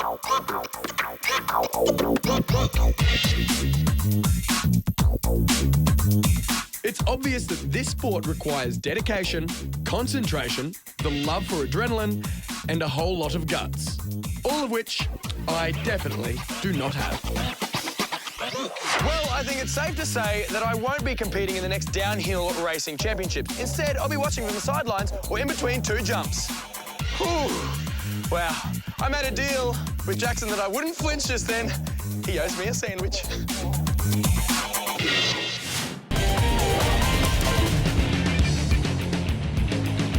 Usually myself and Emma verse each other in a competition. Well, today we're putting our heads together and joining forces, aren't we, Ems? That's right, we're teaming up and we're doing orienteering. Mountain bike orienteering. But there's just one problem, I don't really know where we're going. It's really not a great start. We make a great team, don't we? But oh, what sorry. do you know? Orienteering that way. There's a really muddy guy with a mountain bike. Shall we talk to him? Yeah, I think we better. Now, Steve, you look very well acquainted with mountain bike orienteering. Tell us, what is it? It's a treasure hunt. You have a map, you go in the forest with your bike and you go and find treasure. Sounds awesome. How exactly do you do it though? Well, you have a map here attached to my bike. We've got a few tracks of this forest here, and on them you can see that there's circles, and that's where the treasure is. So we go out and find it.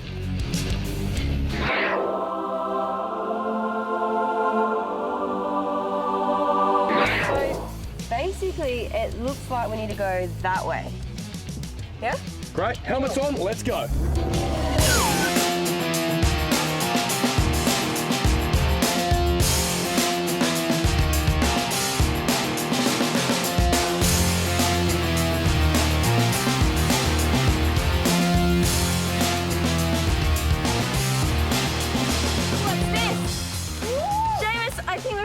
Control. No way! How cool is that? Awesome. Okay, what do we do? Marking. All right, let's punch her up. Punch her up. Ready? Awesome. Cool. One down. So, I think by looking at this map, the next one should be just over there. Are you sure you're not looking upside down? No, this is. I think it's. No. Trust me, I can read a map. It's just over there. Ready to go? Yep.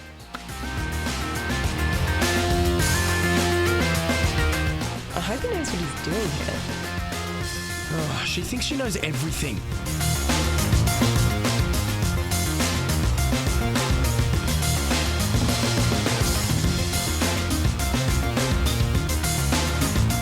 Seamus, it's not here. It is. It should be right here. I read it. No. Look, why don't we just ask them for directions? Why don't we ask those kids for directions? I'm not asking anyone for directions. We don't need to ask for directions, okay? I can read a map, trust me. Really not? No, I can. Can you not bring... I don't think we should have the sign in here. Good call. Do you want to check back the other way? All right. Yeah, let's go. I think we should check back that way. Right.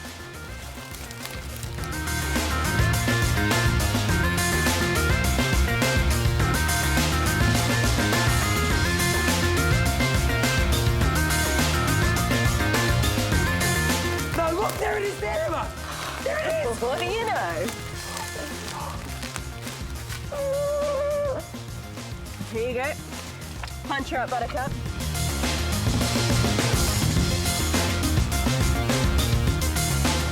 There we go, number 2. Nice work. Up here. Teamwork. So this time we're going to listen to me? Yep. All right, on your bike.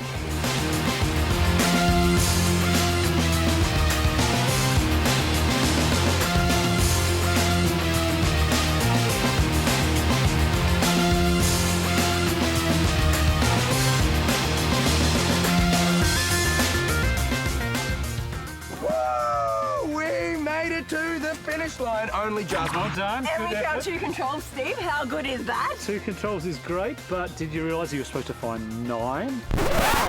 9? On a 20-kilometre course, that means you've probably done 400 metres. Oh. Well, we worked up a sweat.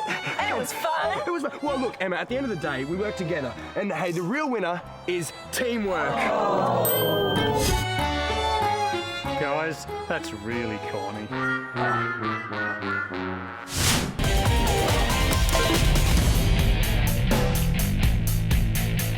Australia loves its footy, whether it's AFL, rugby union or NRL.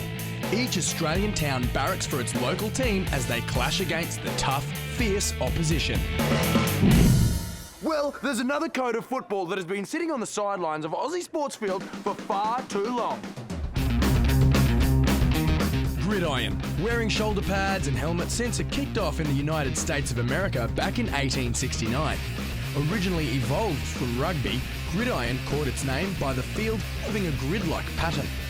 But enough whistleblowing, let's get into it. And break! All right, good hustle, boys, good hustle. Okay, now, tell me, how long have you been playing NFL for, my friend? Oh, I've been playing for 3 seasons. 3 seasons? You must be a pro! Yeah, just a little bit. Yeah, he does wish. Okay, now tell me, how many players to a side, man? Well, 9 in the juniors division and 11 in the seniors. So what about when you score a touchdown, when this goes on the other side of the field, how many points do you get? 6 points. 6 points? Yeah. Now, Fred, how do you find this form of football compared to other versions? Completely different. It's more tactical, just completely different in general. Do you like playing? Yes. Excellent, right. Enough mucking around. Helmets back on. Hustle back on the field.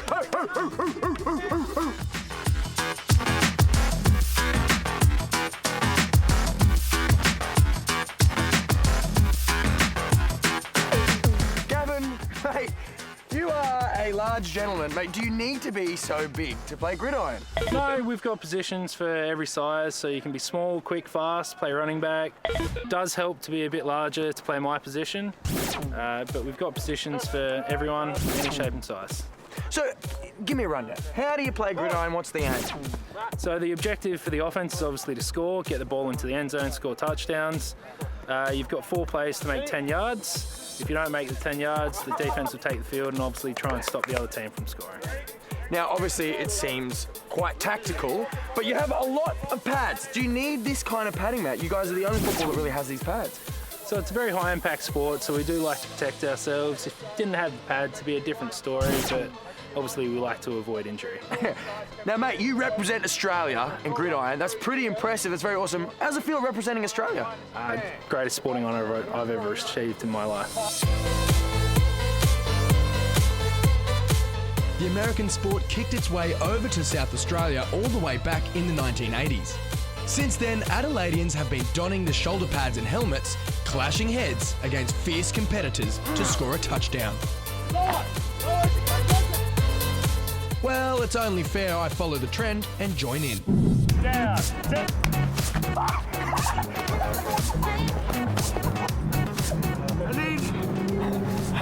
I need tags in my feet. That's true, that's true.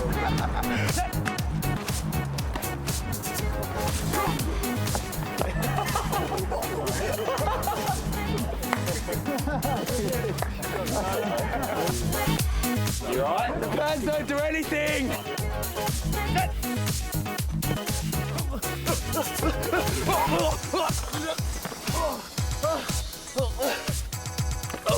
Well, I think it's safe to say that I gave this a red hot crack, but I'm gonna watch the rest from the sidelines. Oh, I'm seeing stars.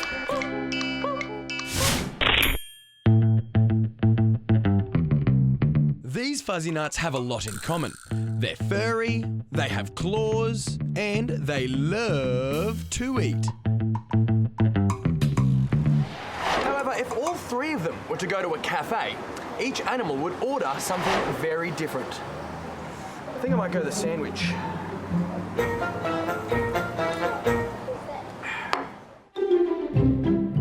The kangaroo would order some fresh grass. The bear will toss up between the vegetarian dish and the fish. And the tiger, a big, juicy, raw steak. That's because one is an omnivore, one's a herbivore, and the other a carnivore. But the question is, which one's which? Well, I hope you're hungry, because we're about to find out. For our entree, let's hang out with the herbivores. These animals are basically the vegetarians of the animal world. They get their energy from eating plants and plants alone. They have special digestive systems that are able to break down all kinds of plants, including grasses, berries, fruit, and even bark.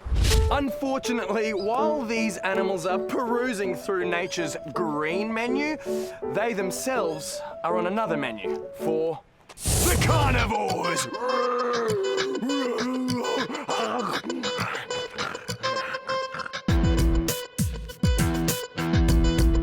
The carnivores. These creatures are on a predator's diet. No needing to slap a steak on the grill, just raw meat. These meat eaters play a pivotal role in maintaining local ecosystems. As opportunistic hunters, carnivores will pick out the sickest, weakest, and slowest animal of all shapes and sizes, allowing the strongest and fittest to flourish. Which is basically where the saying, survival of the fittest comes from. I bet you're thinking, hang on, I eat both my meat and my greens. Otherwise, I won't be excused from the dinner table. That's because us humans, along with animals like, say, a bear, are omnivores, meaning we eat both vegetation and meat. Some omnivores will even hunt for their food, acting a bit like carnivores. In a way, omnivores get the best of both worlds, being able to take advantage of whatever dining opportunities come their way. That brings me to my last and most important question. Why? Why do animals have such a diverse range of digestive systems? This question is a little harder to answer than you think, but in short, over many years, different animals have basically been forced to adapt to their surroundings and survive off whatever's on offer. Huh?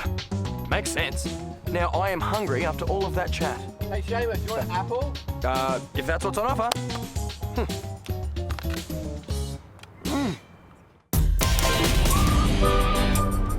It's a place of relaxation, contemplation, to build sandcastles, and have an enjoyable day off. But for this guy, it's his training ground. Hey, my name's Lockie, I'm 19 and training for an up-and-coming open surf comp. Come on, Seamus, get off your butt, let's go. Okay.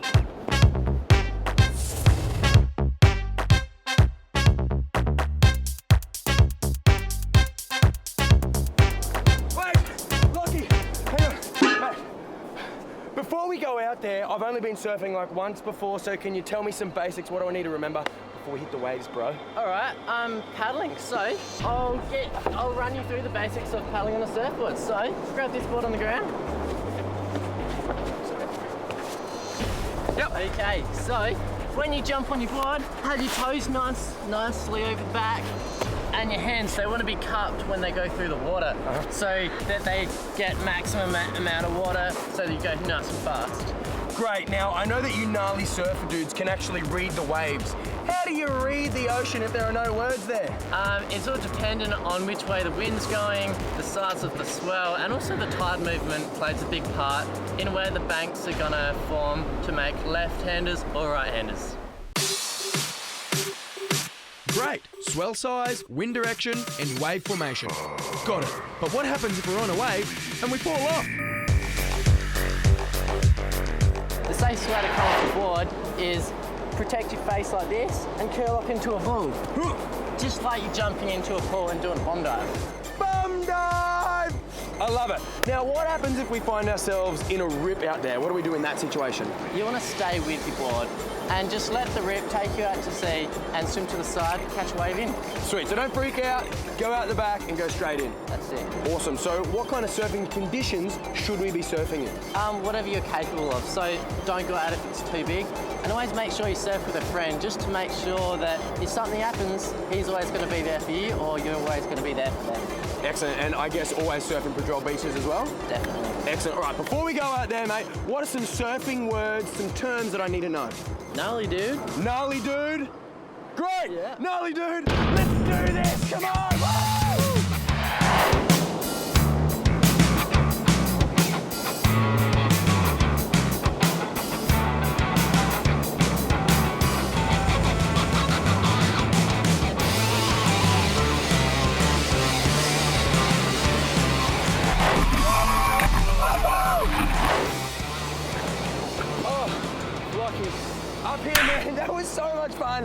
there just surfing waves with you. How did I go? Thought you did pretty well. Fitness is a little bit of an issue though. Yeah. Well, obviously paddling wasn't my strong point. How can you practice paddling when you can't really surf that well? A lot of stuff you can do at home when there isn't any waves, like swimming and core exercises. So you've got a massive competition coming up soon. It's very exciting. Tell us about it. I've got Open Nationals, so I'm competing against people Australia-wide that are a lot older than me. Yeah, how are you feeling about that, man? Are you nervous? I'm pretty nervous, yeah. I'm just trying to use that nervous energy to my advantage, though. Well, so how do you train for a massive upcoming surfing comp? Just surfing, surfing, surfing. What about food, man? You're going to be out on the beach surfing waves for hours on end. How do you maintain energy? Eating really raw, healthy, clean food, vegetables and fruits. While I leave Lockie to his strict healthy meal plan, it's time for me to get back to my relaxing on the beach. Being on Totally Wild is no job for the faint-hearted. I mean, check out some of the creatures that we encounter on a daily basis.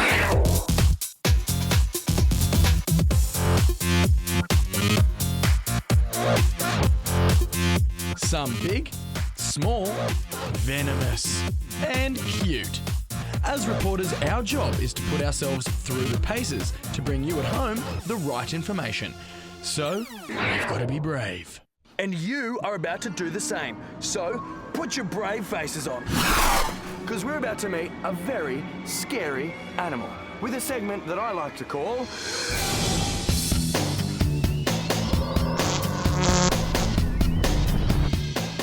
The feature phobia today is chiroptophobia, and the animals that cause this fear are these ferocious creatures.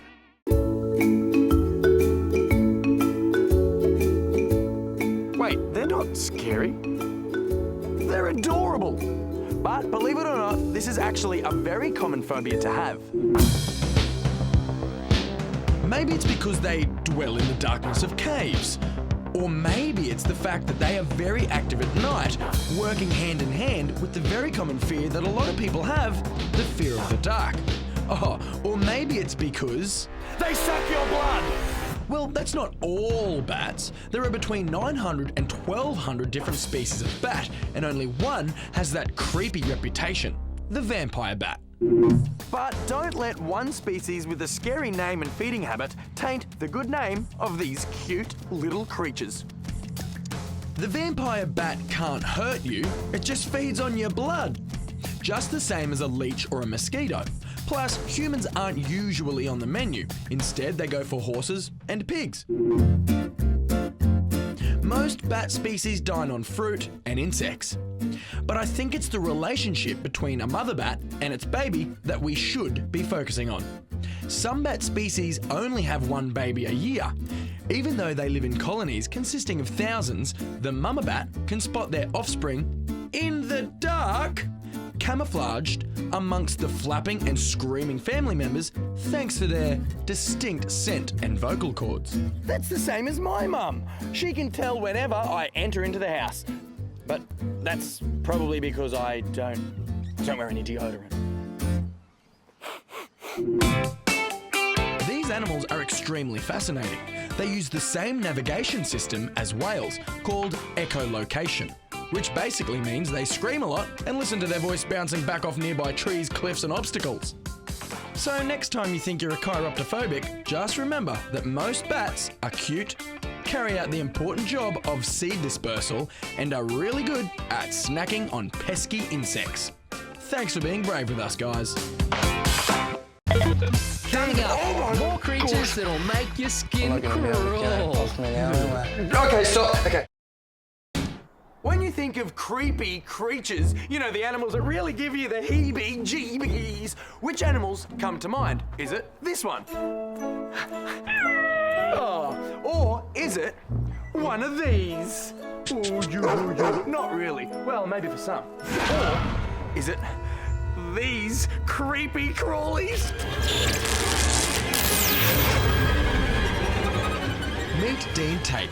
He has the pleasant job of breeding these scary little beasts. Let's see what he's brought us today. I have some giant burrowing cockroaches here. I have both arid and tropical tarantulas. I have giant millipedes here, the Flinders Ranger's scorpion, and some giant snails. They're huge, mate. These guys are absolutely huge, these two spiders in particular.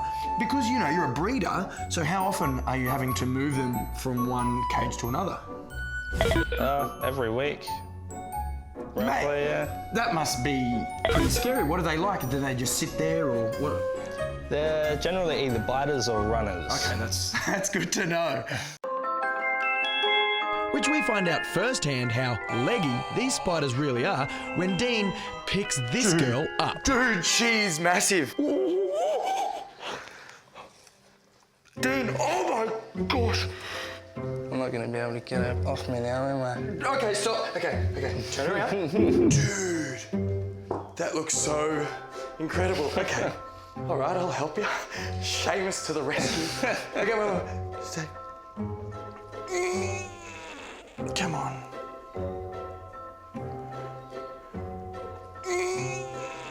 Come on. Oh, good on you, Seamus. To the rescue. Yeah. Up here, man. That was exciting. Now let's meet another creepy creature that also has quite the sting. Now we have put a lid on the bird-eating spiders, and you've got a scorpion. Now, dude, this guy's massive. Tell me about him. Where's he from? That is a male Flinders Ranger's scorpion, one of the largest species that you'll find in Australia. Am I able to pick him up? What do I do? Oh!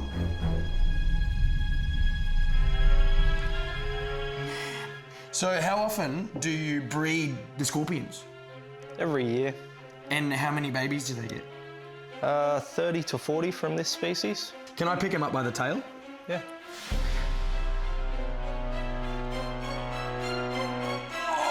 Oh, okay, buddy, don't freak out. Oh, whoa. He's huge. And how's this as big as he'll get? Yeah, that's the maximum for that species. Well, that's enough excitement for now. Let's meet a garden giant who hails from Queensland and has an interesting way of reproducing. Snails are all actually hermaphrodites. They have both male and female reproductive organs. And when they meet another snail that they decide to breed with, they'll actually have to choose who's going to use the female and who's going to use the male reproductive organs. How do they do that, scissors, paper, rock? I'm not sure. They have to choose. That is impressive. Yes, they are all very impressive, and they might get my heart racing with excitement, but I might stick with the dog.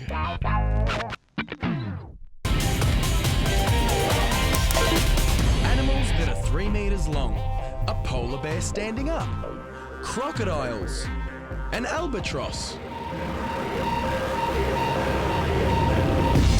Oh yeah, and the Godfather.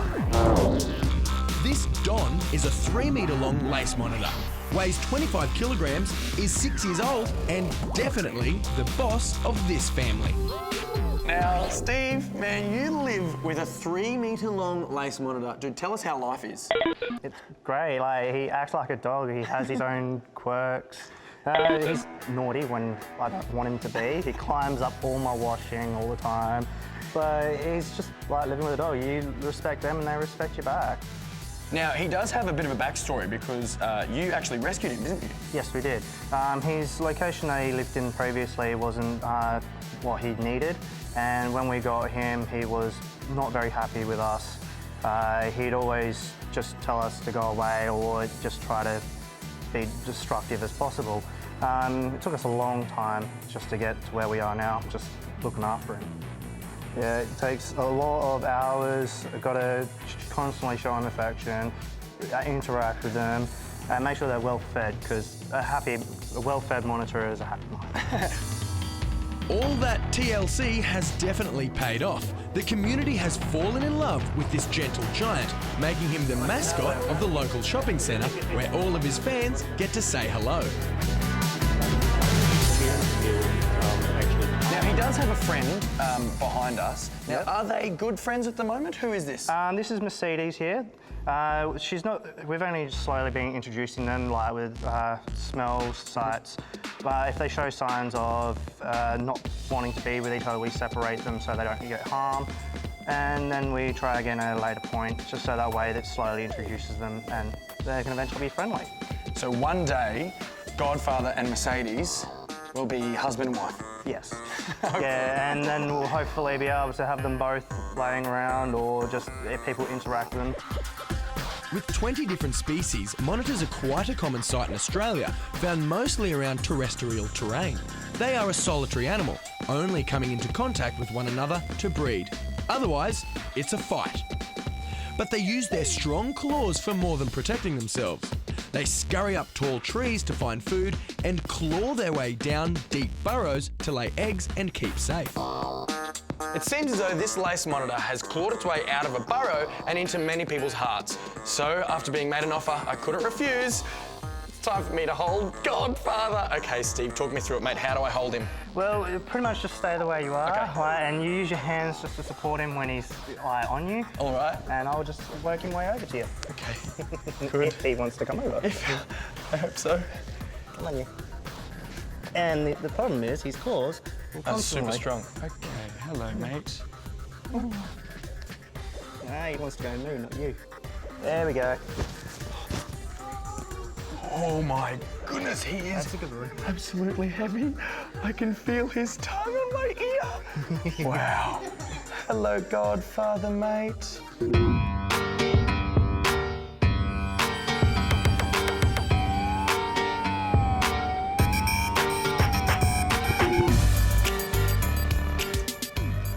This is absolutely awesome, having this massive monitor climb on my back. Treat me like a log. This is like seeing a real-life dinosaur. This is so cool.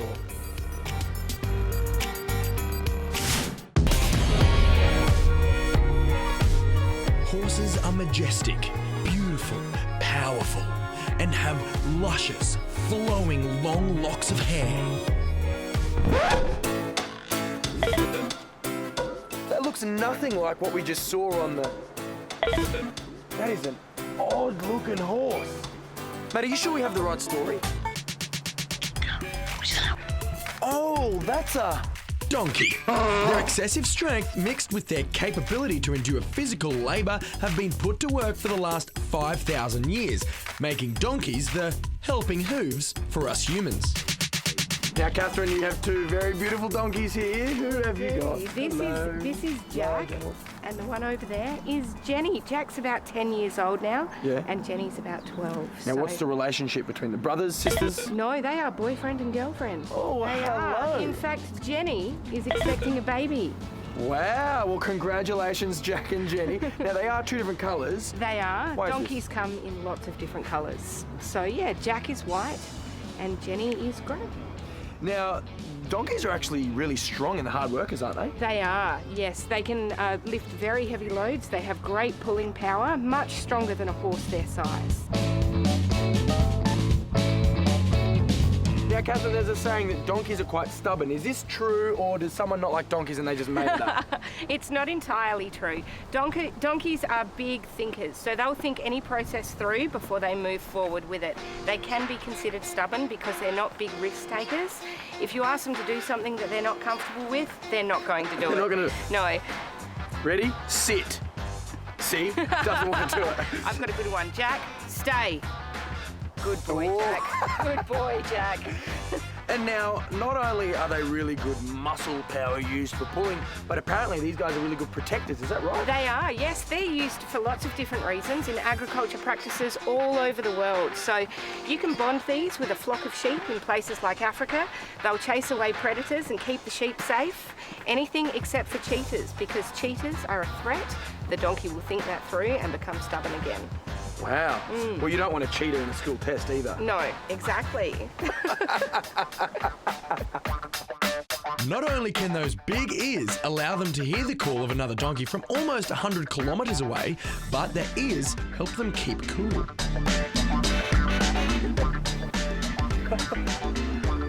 Oh, Oh man, I was close to a donkey then.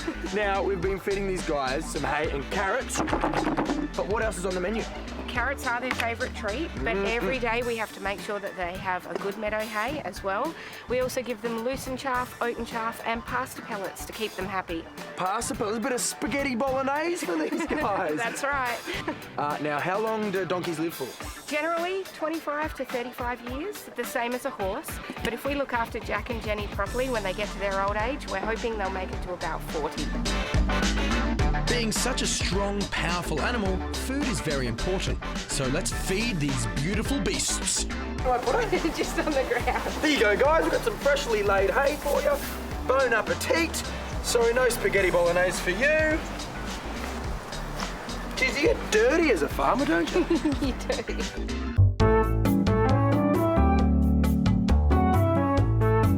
Oh, I'll tell you what, with all that information, I'm now a professional in donkey whispering. All right, mate, I'll whisper something into your ears. Psst, psst, psst, psst, psst.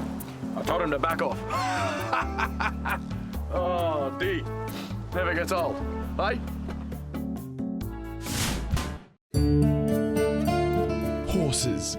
They're powerful, majestic, beautiful animals. And unfortunately, just like every other living thing, they can sometimes get injured. But horses can't speak. So how do they explain their symptoms to a vet? Do you have a sick or injured horse? Is it neighing for no reason? Want to get the inside story on your horsey health problems? Then say g'day to the CT2000 Animal Scanner. It comes in a great range of colours and different sizes. Big enough for a horse. Call 1-800-TOTALLY-WILD for your free trial today. Totally Wild cannot guarantee you'll receive CT2000 Animal Scanner or that the number will be connected. Please see your veterinary practitioner for CT scanner. Not all veterinary clinics will have one, but you can try anyway. Do not tell them Totally Wild sent you. What was that? No? That was a really weird way of introducing the premise of this story. Anyway, let's go have a chat to a vet named Paul. Paul, this machine is huge, man. Can fit a horse in this baby, and horses, from what I've seen, are massive. It is a big machine. It's the only machine that can do horses in South Australia. And yeah, we can put bits of a horse in there. We can do their head, we can do their legs. Can't get their tummy in, but we can do most of them. Yeah. Well, that is very impressive, but what does a CT scanning machine do? Okay, so a CT scanner is like a three-dimensional X-ray machine. So normally when you take an X-ray of a patient, we just get a flat picture of whatever we're taking a photo of. In this instance, we put the patient on a table and slide them through. And as we do, we take lots and lots and lots of little slices, and then in the computer, put them all together and create a three-dimensional image of the inside of the animal. Well, have you got any animals that need to go through now, or? Yeah, we do. We've got a patient coming through over in a moment. It's a husky, 9-year-old husky that's got a bit of a sore tummy, so we're going to put her through the scanner and have a look and see what's going on inside her. So do you want to jump in the control room with Jenny and the students, and I'll go out and meet the patient? Excellent. Okay, cool.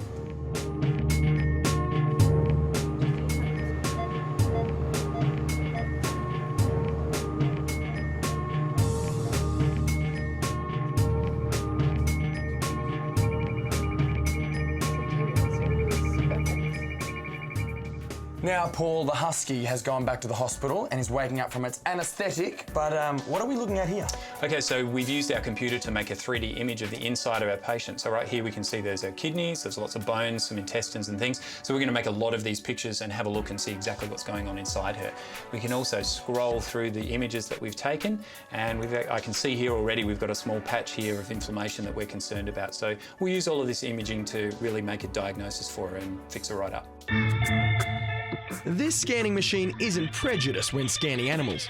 Anything can be scanned, from a mouse to, well, parts of a horse. All this talk about injured and sick animals has got me thinking, what if I'm not as healthy as I think I am?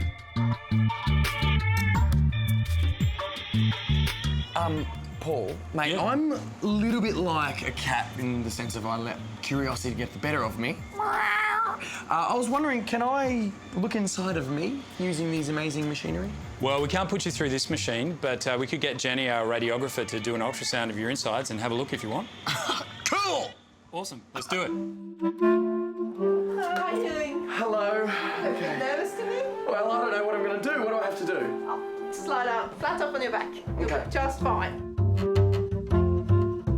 So I'm going to choose the presets canine or feline. Which would you prefer? I would like to be a canine, please. Let's do canine. I'm happy with that. Man, this is so weird. I'm seeing inside of my body. But Jenny says that I have quite a fatty liver and I need to lay off the chips and pies. I think it's a salad for me tonight.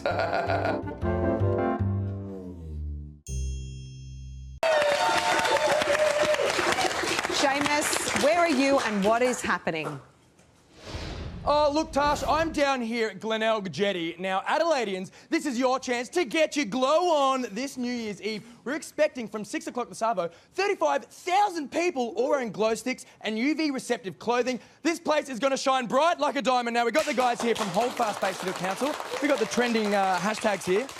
Now, Mark, live bands, live music, who can we expect? Seamus, we've got Daybreak, we've got Boom Stars, we've got C Major and Chunky Custard. Chunky Custard, I think that's something you'd find in a baby's nappy. Now, OK, talk to me about fireworks. How good are they going to be? Massive display of fireworks at the end of the jetty, one at 9:30 and one at 12. Beautiful. Now, remember, as we welcome 2015, grab the nearest person and give them a big sloppy one. Here you go, mate. Happy New Year, buddy. Get off me. OK, obviously not. Well, Ida, this one's for you. Back to you. Happy New Year's.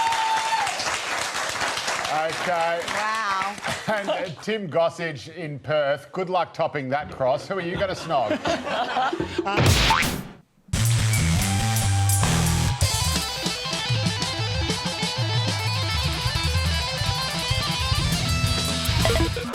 Do you think you are going to be the winner of a talent show? Do you think you've got a voice like an angel? Well, then this next cool gig is going to be music to your ears. Meet Kat Caton. She is a singing teacher. Kat has been training voices for 18 years and has been responsible for many up-and-coming artists. So, Kat, why do people come to you for singing lessons? Do they want to be the next big pop idol? Some do. And some have gone a long way towards their goal. Mostly just to improve their voice, to have fun, explore the boundaries of their voice, confidence, and they might have a project in mind. Maybe they want to sing at their own wedding or record a CD, or doing gigs and they get a sore voice at the end of the gig and they want to know why. And Kat would know. She's been singing professionally since 1983. She started as a bass player in a rock band, and to this day she is still writing and performing her own music with quite the collection of instruments.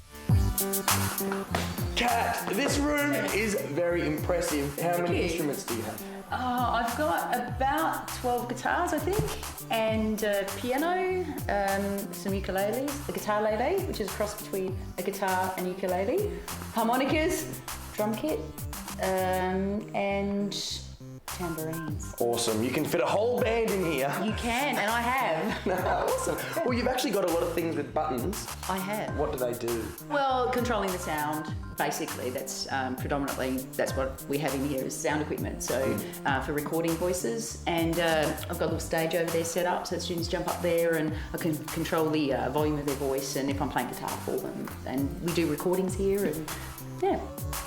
But the question is singing a learned skill or a natural talent? Bit of both. Some people come in with an amazing voice, but it might be a bit of hit and miss. They don't know why they're getting a note certain times and then other times they can't. So I might get them to learn how to play their own voice, so to speak. See what they're doing and why when they do a certain thing it works and why it doesn't.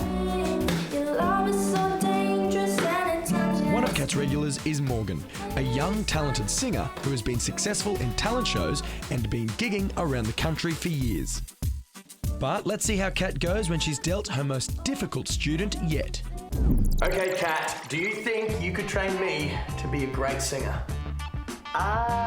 Let's do a few things. I'm sure I can. I'm sure I can improve on what you've got. Okay, sure, we'll run me through it, right? Let's get me singing. Yeah, you've got a great speaking voice. That's a good start. Okay, I want you to sing "We." We. Okay. How do you sing "We"? How do you sing "We"? I'll demo it. Right. This is in a man's octave, so I might sound a bit like a man. Okay, but we'll go. We, we, we, we. We, we, we, we. We're getting there. Ooh, baby, baby.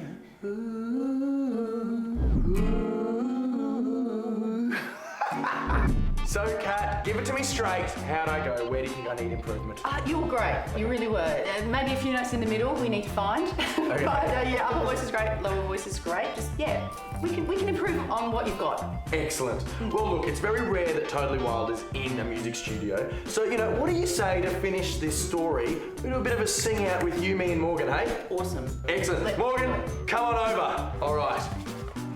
Shall we? Yep. And it goes. Ooh, baby, baby, baby, won't you please come home? And it goes.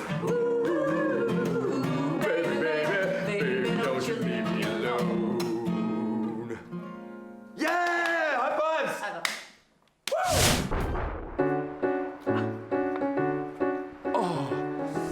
You know how sometimes you wake up in the morning and your back, it just feels like you're 100 years old? Well, that's the joys of being a vertebrate. Well, today I'm going to go to a physio, so better crack to it.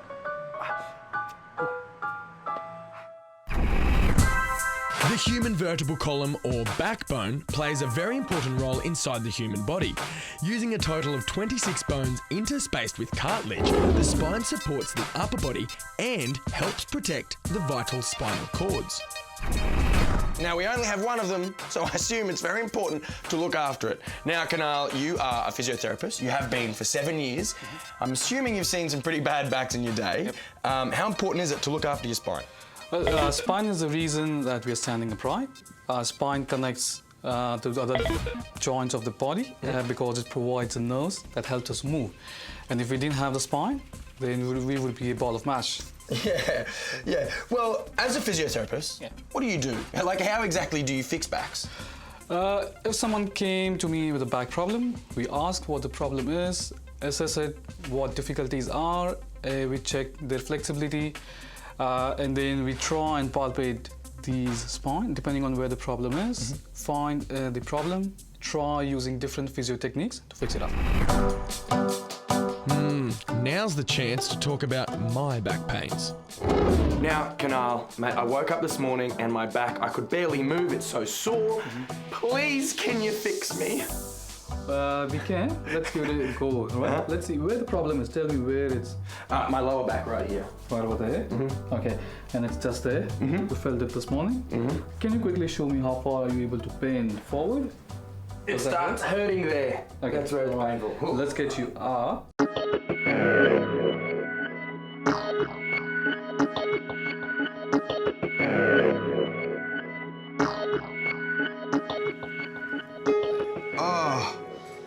I tell you what, Kunal, I feel a million years younger, mate. So when you're done with the manipulation with your patients, is that it? You just send them on their merry way? No, after that it's important to maintain the relief of those symptoms, and that's why stretches and different exercises, different ways of rehabilitating the affected area. Well, you actually have a rehab room, don't you? Yes, we do have that, and if you want I can show you some exercises. Great, let's go.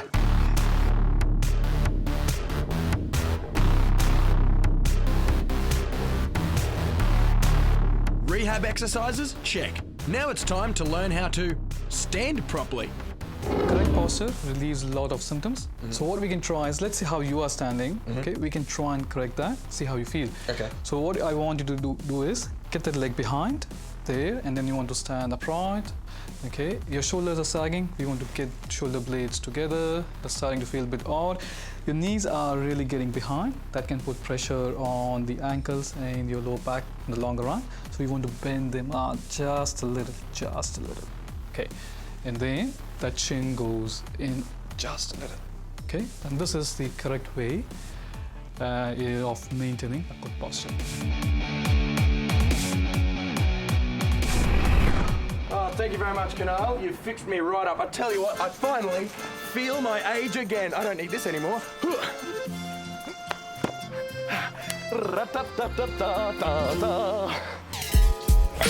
I'm really confused because, like, my story today is on opal mining. Opal mining. Like with the digging and the mine and the country. That should be, like, in Whoop Whoop. Maps is telling me, like, I'm standing right above it. It's telling me that it's right there. What? Better check it out.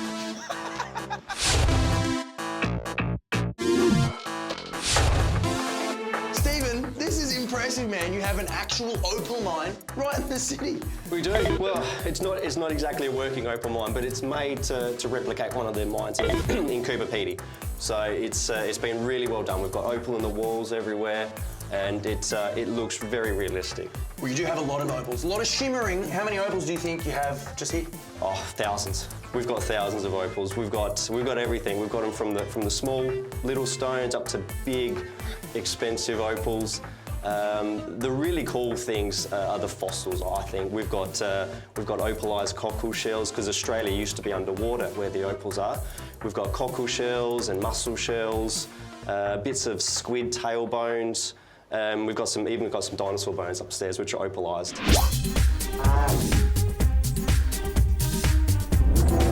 These rocks are very impressive. They're smooth, shiny, and very clean. But they aren't found like that in the ground. So, Stephen, mate, this is the workbench. This is where all the magic happens, isn't it? This is it. This is the opal cutting bench. This is where we do all our work down here. So what we do, we start off with a piece just like that. Doesn't look like much when it comes straight out of the ground, and we want to try and turn it into that. Wow. So how long would that take? Well, something like this, every opal's different, so they can take from 20 minutes, they can take up to 2 hours, because every opal is unique. We basically have to, first of all, remove some of the sand and the rubble which is around the opal, find where the colour is, and then while I'm cutting, I need to determine what the best angle is going to be, and then sort of figure out in my head if it's going to be a ring or a necklace. So there's a lot of thought process that goes into while you're cutting one of these, what to do. So, like I say, they can take up to 2 hours for the good ones, that's for sure.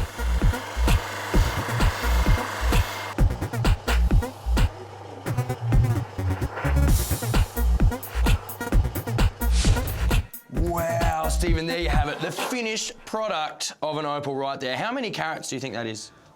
I would estimate that's around 4 carats, a stone like that.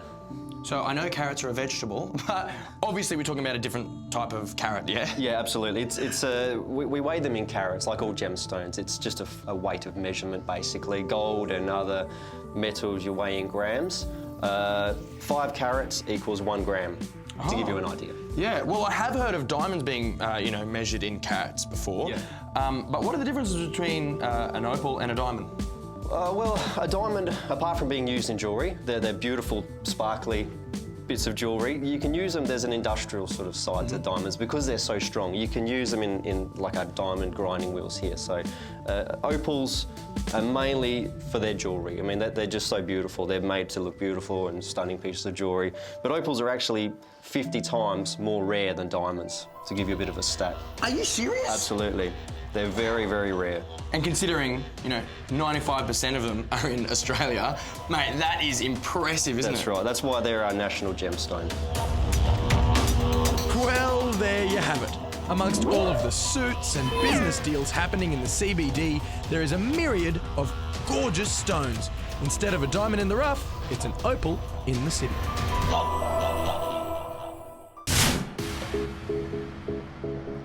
See that thing? That is called the bluff.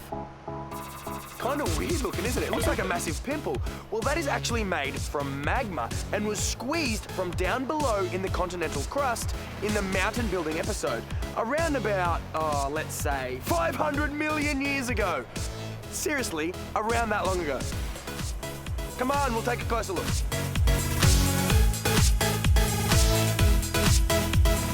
We're talking a long, long time ago when this part of the Earth was completely under ice.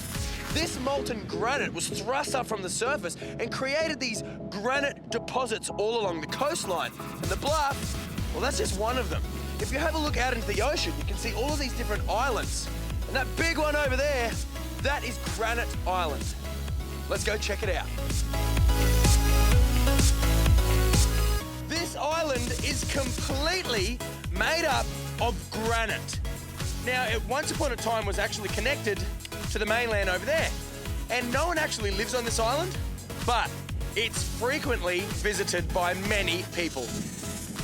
And I can see why. This place is absolutely incredible. Hello, Australia!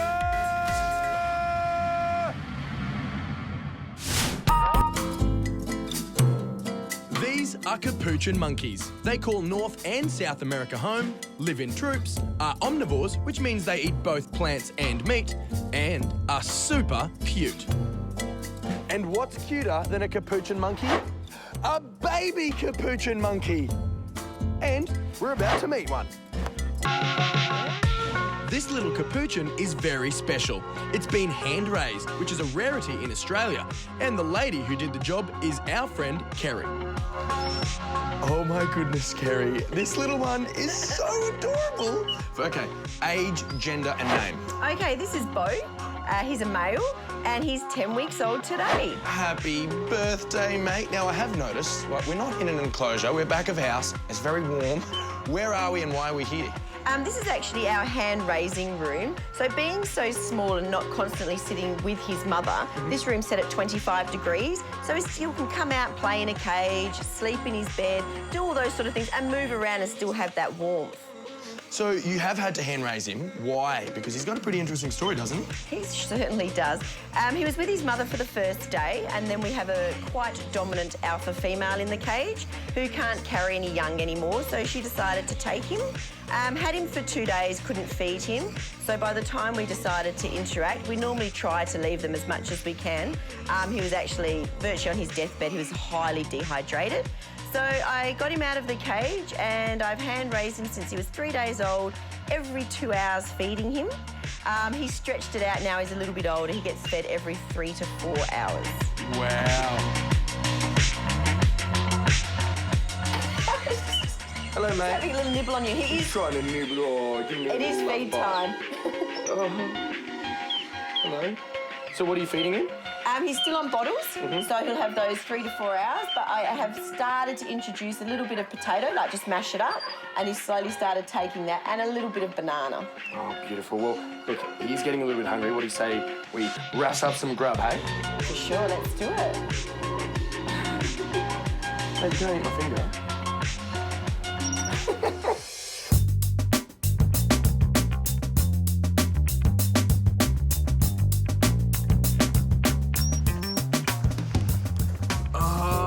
Buddy, you hungry? Oh, he's hungry. Now, it's important that he gets a lot of sunlight, isn't it? Yeah, so when he's not in that room, I like to bring him out in the sun because he can absorb... Oh, we're going to have to feed him now. Straight down the gullet. He loves coming out in the sun just to absorb that little bit of heat, and it's also really good for him. And a bit of fresh air.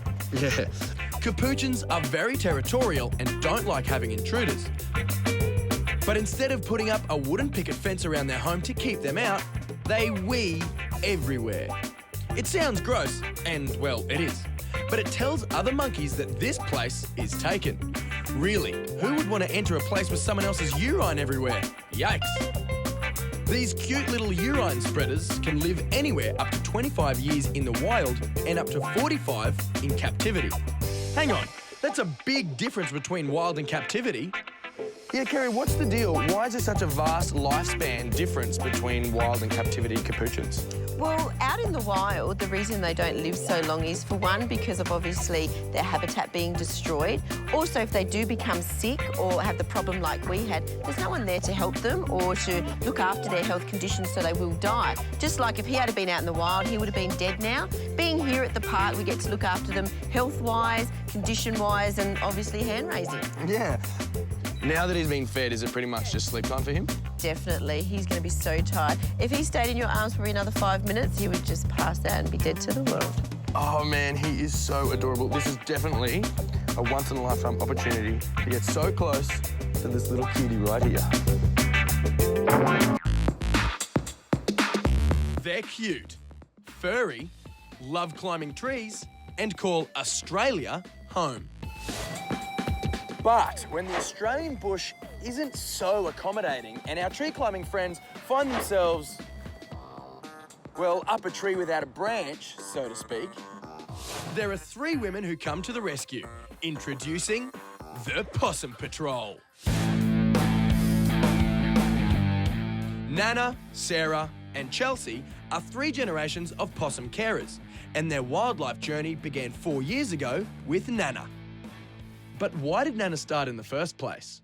Oh, because I love animals. I think they're lovely. Well, Mum's been doing reptiles for about a year. and she had a turtle dropped off, and the lady also had a little baby possum, and I fell in love with it straight away and wanted to get involved. I'm really glad that we did get involved because it feels really good when an injured possum comes in and we nurse it back to health. Check out this super cute baby possum. Now this guy's name is Fidget, and you can tell by his personality, he's very, very fidgety. Now, Nana, who have you got? I've got Timmy, and he came just with head injuries, but he's well now. Oh, that's good. Now, Chelsea, what about you? Who have you got? I've got Stumpy, and he came to us because he had half a tail. Well, I definitely think the name suits there. Now, Sarah, what about you? I've got little Summer, and she's an orphan from the fires. So, Chelsea, when there is an injured possum, how do you guys get involved? A member of the public, if they see an injured possum, they will ring up the wildlife hotline, and the nearest rescuer to that area will go and pick it up. And that'll be you guys if it's close to the area. Mm-hmm. So, Nana, right, you've had a few rescues in your time. Yes. What's the process when you rescue a possum? Well, we get the possum, put it in a basket, keep it warm and dark, take it home, leave it for a while to rest. Then we go get it out, check it all, see what injuries it has, and see whether it needs to go to a vet. Now, you have been rescuing possums for 4 years now. Yes. How many possums do you think you've rescued? Oh, over 100. Over 100 possums. Well, I definitely think they all thank you from the bottom of the heart, don't they? Oh, yes, it's lovely. Yes. Now, Chelsea, why do you like rescuing so much? I don't really see it as a rescue. I see it more as an adventure because I get to go to all these places that I never would have gone to before, and I get to save a life. That must be an amazing feeling. Now, Nana, how does it feel when you get an injured possum and you rescue it back and nurse it back to its health? It is an amazing feeling. It's indescribable how to feel something so innocent and hurt and get it back to its full potential. It really makes you feel wonderful inside. And I bet you this little one's feeling pretty wonderful right now, isn't he? He's gorgeous. Having a little sleep. Sure, this dedicated family of wildlife carers look like regular people, but from a possum's perspective, they're life-saving heroes. What a terrific trio. You go, Possum Patrol! Hello, Seamus Evans here, bringing you another totally wild world first. Now, it's actually a funny story how this next one came about. I was sitting there having lunch with my producer the other day, and the producer turns to me and says, Seamus, did you know that cows have best friends? What? After pulling myself out of a state of shock, I thought to myself, I'm going to make it my mission to bring you a few more animal facts. So, here's what I like to call Animal Fast Facts. Fact number 1. Butterflies taste with their feet. Yeah, you heard me correctly. The taste sensors for the humble butterfly are located in their teeny, teeny little feet. So to taste their food, they stand on it. Pretty cool, huh? Imagine if you were having dinner at your mate's place and you got up on the table and you did a little taste test with your tootsies. I'd actually be so grounded for that. Anywho, speaking of mates, cows have best friends. Fact number 2. Turns out that the ladies you see lounging around on farms have a best pal. And if they're separated for too long, they get a little bit stressed and just aren't themselves. Apart from spending quality time with their best friend, they also love hanging out in a group or herd. Oh, now that is just utterly adorable. Okay, Seamus, enough of the cow jokes. Moving on. Okay, sorry, I just couldn't resist that one. Fact number 3. Ostriches are fast. Very fast. When running at full pace, they can get up to speeds of approximately 70 kilometres per hour, using their wings a bit like a rudder to steer. And even when they're just cruising along, they can sustain speeds of up to 50 kilometres per hour for an impressive amount of time, with their strides measuring up to a whopping 5 metres.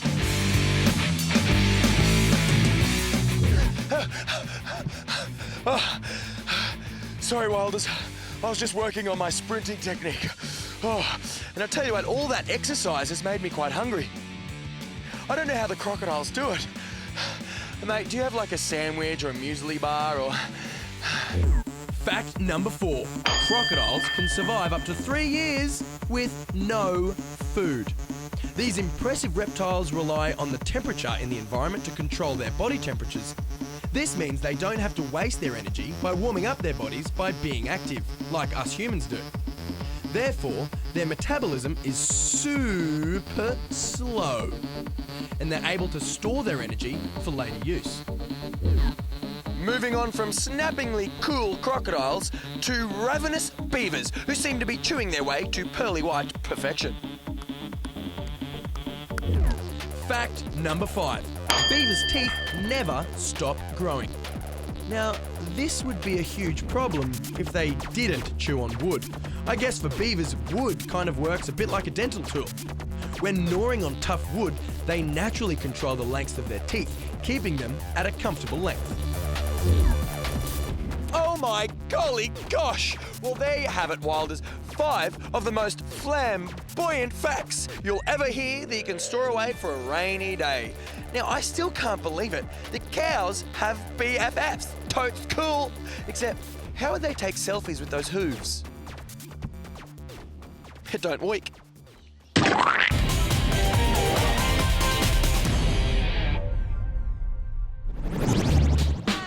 Who loves cold-blooded animals? Well, today is your lucky day because we are hosting the show from the Reptile and Frog Expo. We're going to feel the rough scales of a lizard. We're going to see the fangs of some venomous snakes, and we're hopefully not going to feel the bites of some arachnids. Now, I know they're not reptiles or frogs, but hey, they're still here to party. Before we do that, why don't you check out what's happening on Totally Wild? I'm flat out like a lizard drinking, so I'm going to get some sun with this guy.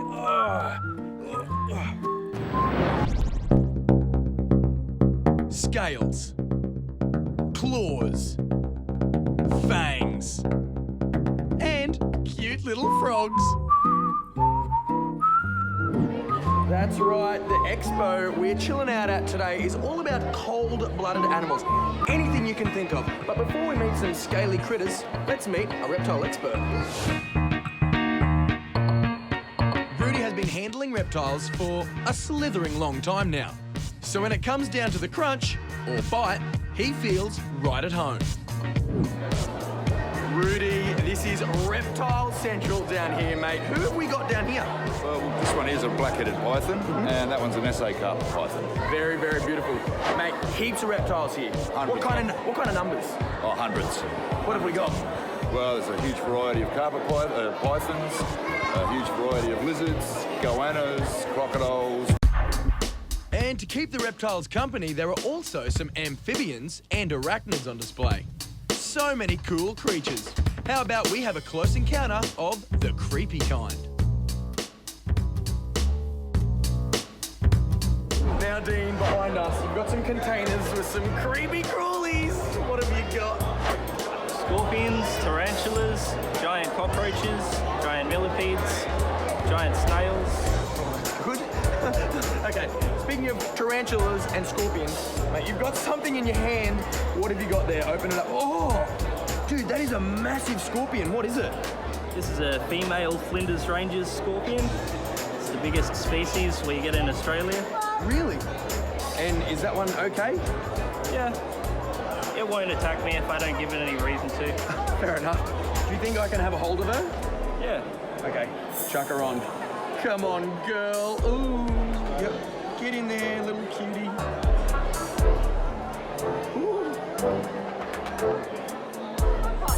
Oh, man, they are quite a light animal, aren't they? Yeah. Wow. So how long would she live for? Around 15 years, this species. Whoa, 15 years. Massive pincers. Man, she is so incredible. Oh, hello there, little kid. All right, I'll give her back to you, and I'm going to go meet some more things. Thank you very much, buddy. Okay, see ya.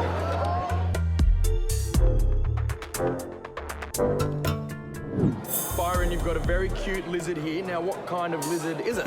This is a goanna, and in particular, it's known as a stores monitor. A stores monitor? Stores monitor. So you'll find these in Queensland, right across Northern Territory, into a little bit of WA. So what kind of terrain do they like to live in? They love rocky, outcropped areas. So this is a lizard that loves to wedge in crevices, so they can feel secure, keep away from predators, things like that. So wherever you find rocky escarpments, you're likely to find one of the goanna species. Well, look, it is very cute. Do you mind if I have a hole? Not a problem. Is that all right? I'm not going to get bitten? No, you shouldn't. I shouldn't. Very nice. Very reassuring. Wow. Their scales are so smooth. Plenty more cool, cold-blooded animals to see later on in the show. But until then, sink your teeth into this.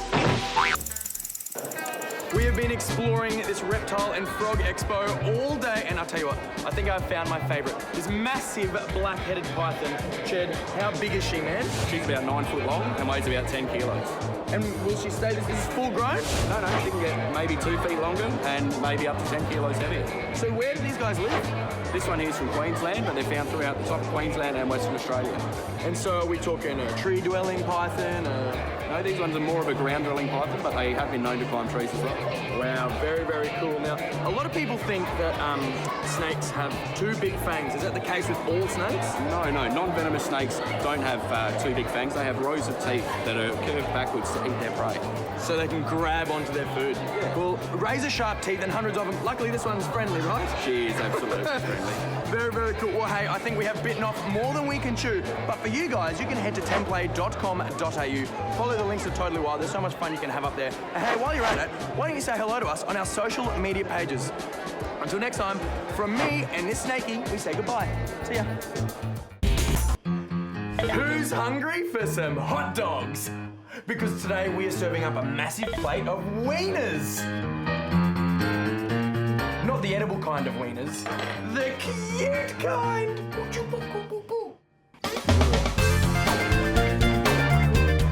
If you're hungry and thought you were getting an actual hot dog, I'm sorry. Wait until the ads to get a snack. But for now, watch me play with these puppies. Hello, little pup. Oh. These puppies are Dachshund puppies and come from Germany. They were bred to hunt, get this, badgers. I know what you're thinking. How could a cute little hound like this take on such a ferocious animal? These hot little dogs may not stand tall when walking into battle. Instead, they bring bravery. How big does a fully grown standard Dachshund get? I don't know, about maybe that long, maybe. About that's a big hot dog. It's a pretty long dog. Okay, tell me, their short legs, does it affect their athletic ability? I don't think so. They can still run, jump, catch balls. Oh. Okay. No more crying. Their iconic sausage body has caused quite a lot of barking from around the world. In fact, the deli product that we all know as hot dogs were given that name after the pooch. Hot dogs were originally called Dachshund sausages, and over time, as these dogs became a common companion, the munchable meat product were coined hot dogs. So Josiah, if someone wanted one of these hot dogs for themselves, what do they need to look after them? Well, they need a nice, secure, strong fence and a backyard. It would be good if they played with them regularly, and you'd probably feed them once a day, usually at night time, and maybe a couple of, some biscuits in the morning. A couple of cheeky snacks. Yeah, just a couple of snacks. What happens if they get overweight? It could cause back problems, which could cause them to have, problems during their life, so it's good to keep their weight under control.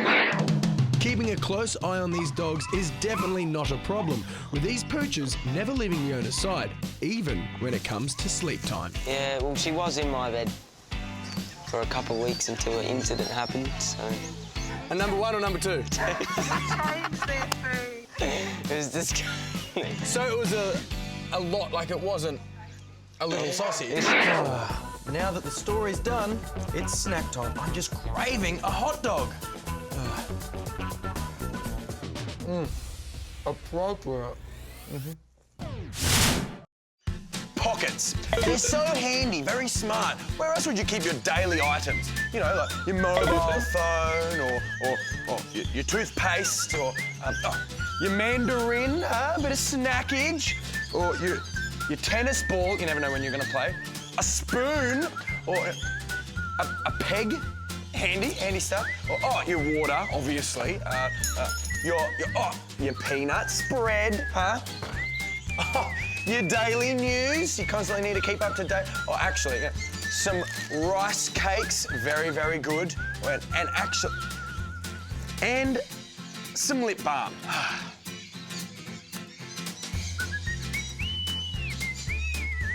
What? Yes, I need all of those things on me at all times.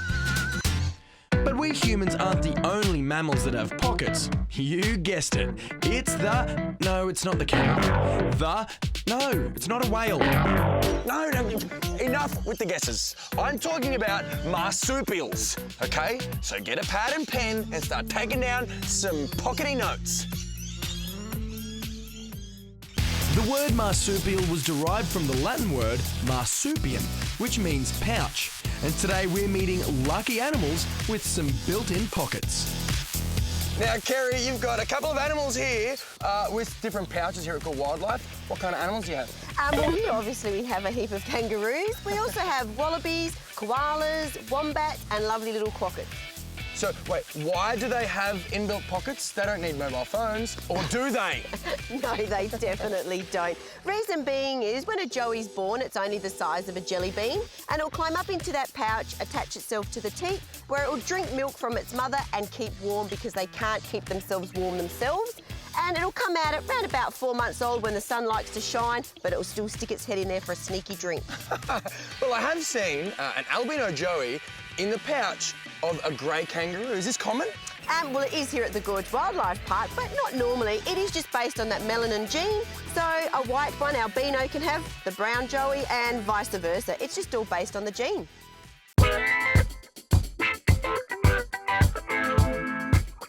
The pouch is in the perfect place for the joey to rest comfortably as mum hops along. But some joeys don't get the best of views. Now, Kerry, wombats, don't they have their pouches upside down? That's right. What happens is the opening of the pouch is towards the back of the wombat. Reason being is because the massive burrows that they do dig, they do consume a lot of dirt coming out, so it doesn't go in the pouch, so it saves the joey. Now, they do love it down there. What's in there? A bathroom, a shower, a toilet? What's the go? Television? No, just a really nice warm bed and a great supply of milk.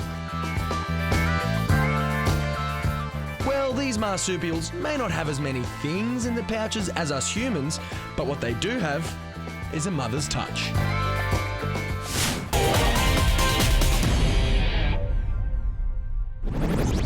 Hello and welcome to Totally Wild, where we are hopping mad down here, hanging out with some macropods.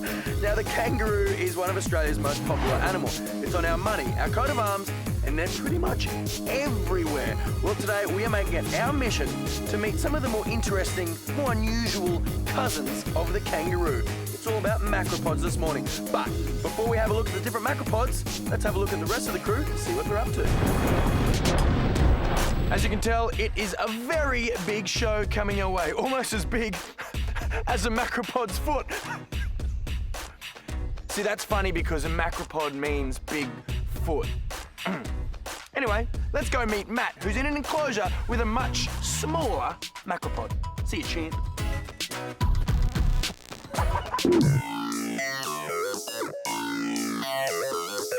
These, my friends, are quokkas. These little hoppers are few and far between on the mainland. But off the southern coast of Western Australia is a little place called Rottnest Island, where they are very, very vast in number. I'm talking around 8 to 12,000. Matt, these guys are so cute and so cool. How many do you have at the park? We have about 8 to 10 here at the park, so not too many. And they kind of look like a kangaroo cross a little bunny rabbit. What are their personalities like? They're a very chilled out animal. They like to keep to themselves, so they're not too much to worry about. Yeah. So what are they eating here at the park? What's on their menu? They get fruit and veg with some grain. So obviously they're eating really well. How long do they live for? They live about to 10 years. So at what point do they meet a girlfriend or a boyfriend? After about 18 months, they'll start to meet some girls and boys. So. Excellent. Now, does this one have a girlfriend or a boyfriend? Not this one, because this one's a male. We can't put too many males together because they start to fight. They get a bit naughty. Yeah, too much testosterone. Well, very nice, awesome. Well, I'll tell you what, you put him down, let him run around. Very, very good, very cute. Right, guys, why don't you check out what's coming up right now? When you see us at the end, we'll be with a rock wallaby. Thanks, Stacey. That story totally rocked, like rock and roll style, man. Like you, Stacey, were just like, woo! Anyway, let's meet another member of the Macropod family that totally rocks as well. Introducing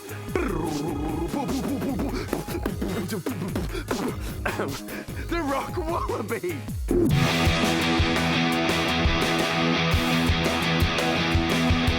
Matt, we have heaps of rock wallabies hanging out around us, and they're making me a little crazy. Hey, why are they called rock wallabies? Yeah, well, they live around lots of rocks around the bush and the desert areas. That would make sense, considering the name. But, like, why have they gone with the rocks? Is it, like, to keep safe or something? Yeah, they keep safe away from predators that try to harm them. Well, what kind of food do they find around the rocks? Well, here at the gorge, we feed them fruit and veg and grain. I guess in the wild they can't find that, so they'll try to find something similar. Do you give them any treats? Well, we like to feed them some biscuits. Thanks, man. Oh, these are for the rock wallabies. Okay. Okay. Now, how many species of rock wallabies do you actually have? Well, there's 8 in total, but here at the gorge we only have 2. So behind us we got the brush tail, and we also got yellow-footed. Now, they don't seem very friendly. What are their personalities like? They're a bit more scared compared to a lot more wallabies, so they like to hide as they do in the wild around rocks, so they keep to themselves a bit. Fair enough. Okay, I'll tell you what, let's place a couple of biscuits around the place, and then we'll go meet another macropod. What do you think, friend? Yeah, sounds good. Woo!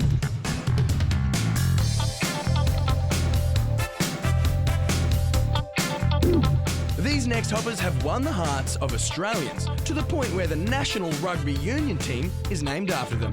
Yep, they're wallabies. This is a northern swamp wallaby. And over here is an albino Bennett's wallaby. Now, Matt, do you know when their game is against the All Blacks? Well, they actually don't play rugby union. Oh, sorry. I told him to say that. Good one, Seamus. Anyway, wallabies, they are very, very cool, but they're much smaller than kangaroos, but they're still quite big. How big can they grow?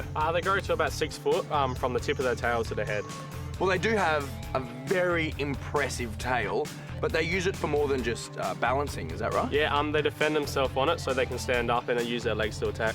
Well, look, speaking of tails, we've come to the tail end of Totally Wild. But for you guys, you can hop on over to template.com.au, follow all the links to Totally Wild. There's so much stuff you can do up on that website.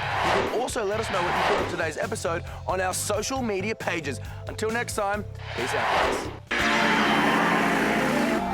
One girl, one cart, one track.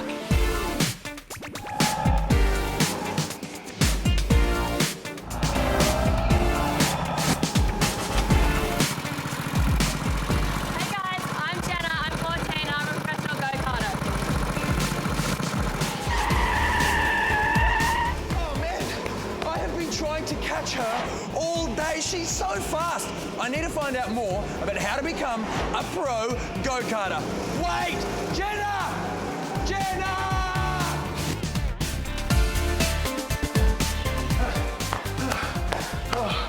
Jenna, you are so fast. You're really hard to catch up to. Well, I've been waiting here for so long, so I started polishing my trophies. Okay, all right, well, let's kick off the interview. Now, you are a professional. How do you become a professional go-karter? 3 years ago, I used to come here and I used to go around the kids' track. And then after 12 months of having so much fun, I decided to take it professionally. Awesome work. Well, a little birdie told me that you're actually South Australian state champion. Up here. Congratulations, that's awesome. How does it feel? Yeah, it feels great. All the hard work has finally paid off and all the boys who think they're better than me, it's good to beat them. Yeah, I bet it would be. You think you're better than me, champ? Let's meet on the track. Awesome. Well, where do you think this track will lead one day? Where do you want to zoom off to in the future? I'd love to get into V8 supercars or a sprint car one day. Very, very exciting. Well, hey, I really want to see you race around this track once more. Do you want to show us? Yeah, let's go. Excellent.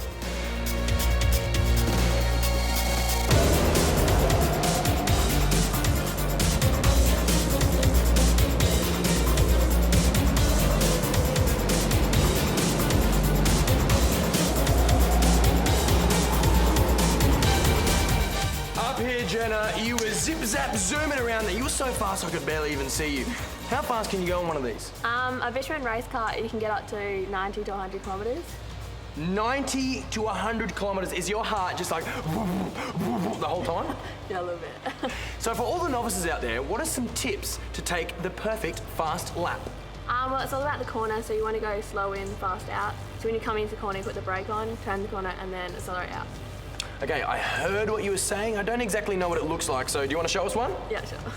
Let's do it!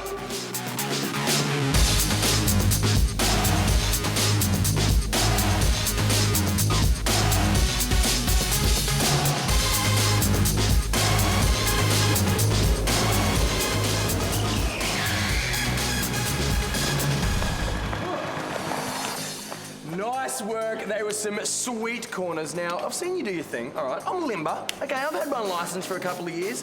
What do you say, you and me, on this track, and we have ourselves an old-fashioned race? All right, let's do it. Good luck. Thanks very much. What's that? Helmet.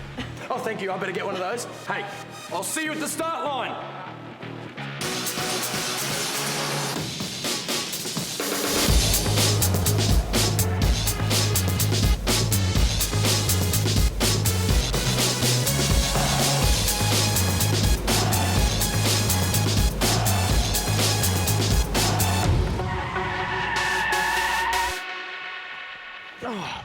Put it there.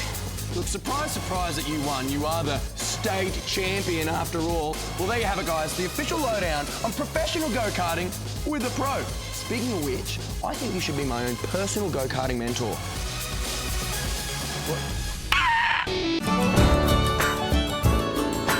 Guess what?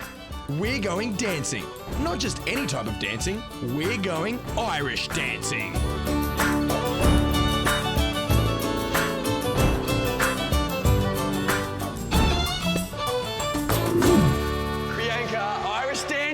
What is it all about? Tell me everything. Well, it's a form of dancing from back in Ireland. It's been there for centuries, and it's been made popular by Riverdance and Lord of the Dance. And now, as you can see, it's really big, and there's a lot of people that love to do it around the world. Yeah, well, it does look... They're skipping. Are we in the wrong class here? No, you're in the right class. So okay. A big part of Irish dancing is anaerobic fitness. It's kind of short bursts of 2 to 3 minutes. And it's really important for them to be fit for that period of time. And of course, we need to warm up. It's pretty cold at the moment, so they're warming up at the moment with their skipping. Now, look, I have an Irish name, Seamus, so I need to discover my roots and get in there. Can I join the class? Yes, of course you can. Have a go. All right. We're going to do some hop 2 3s. You ready? So feet in position. We're going to point our toes, lift up, and hop. 2, 3.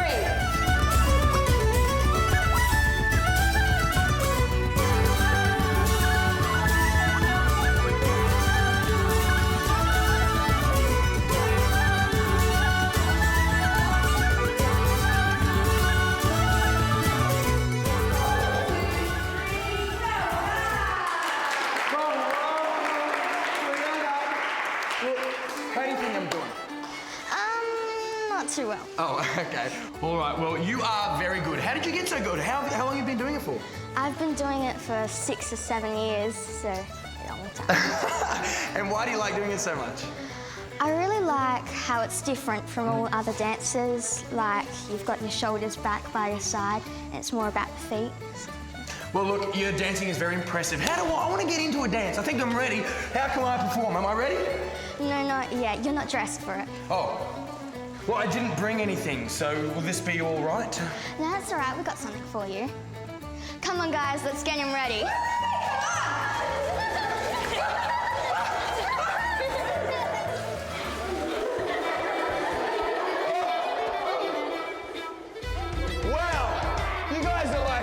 Magic leprechauns!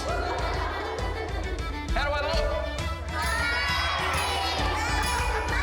Amazing indeed. So there's only one thing to do. It's dance time.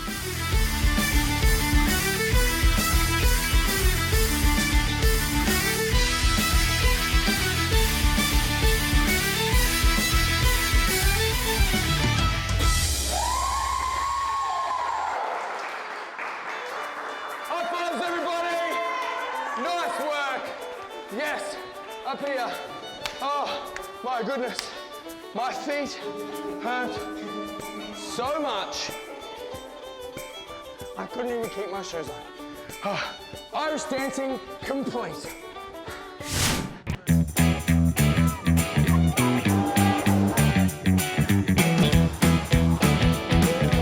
Me and Emma are both extremely competitive.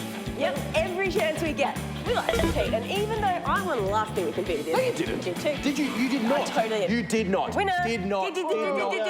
Guys. Instead of arguing, why don't you guys settle your problems with these? Well, we don't actually want to hurt each other. Though. You're not going to hurt yourself, because look how soft these are on the end. Big marshmallow tips. Yeah, why don't we let these guys show you how it's done?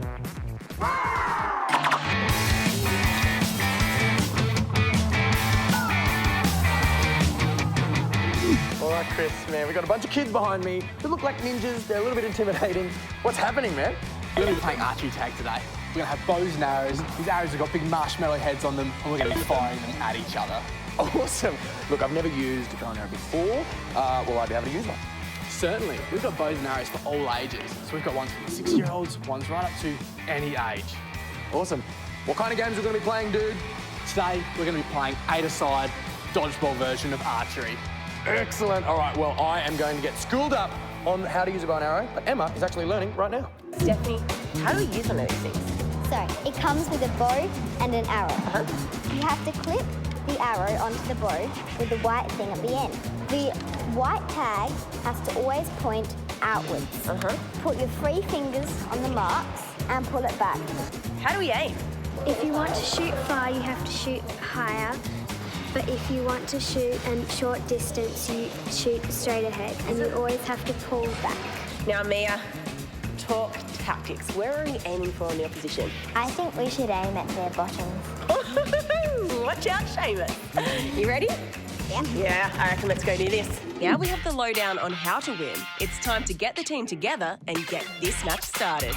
We're so gonna win. Not? Two. Nuh-uh. Yeah! All right, gang, bring it in. Talk to me. What are our tactics? Head down. Be strong. Go hard. Aim straight. Try your best. Be fast. Be aggressive. Have fun. All right, shooting stars, bring it in. 1, 2, 3. Yeah! Do you think we got what it takes to win? Yeah! Do you guys want to win? Yeah! Are we angry? Yeah! Are we feeling it? Yeah! Ninjas! Ninjas!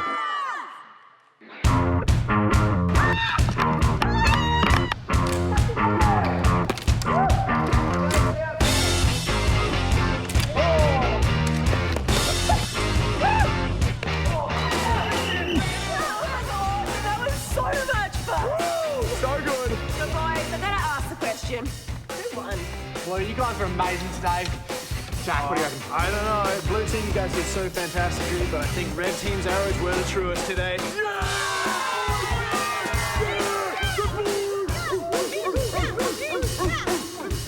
right, Seamus. You had this one fair and square. Well done. No, hey, put it there. I think you did some really good shooting. Good on you. Oh, but your shooting was just a little bit better. No, you're the best. But you're No, you are. No, you're Okay, the best. okay. Who thinks they have the best aim? Who thinks they could shoot an apple off my head? Let's do it!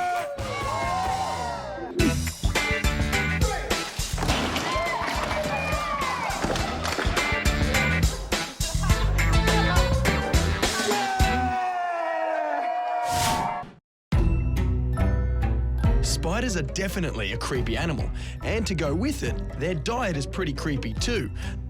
They like to snack on millipedes, flies, mosquitoes.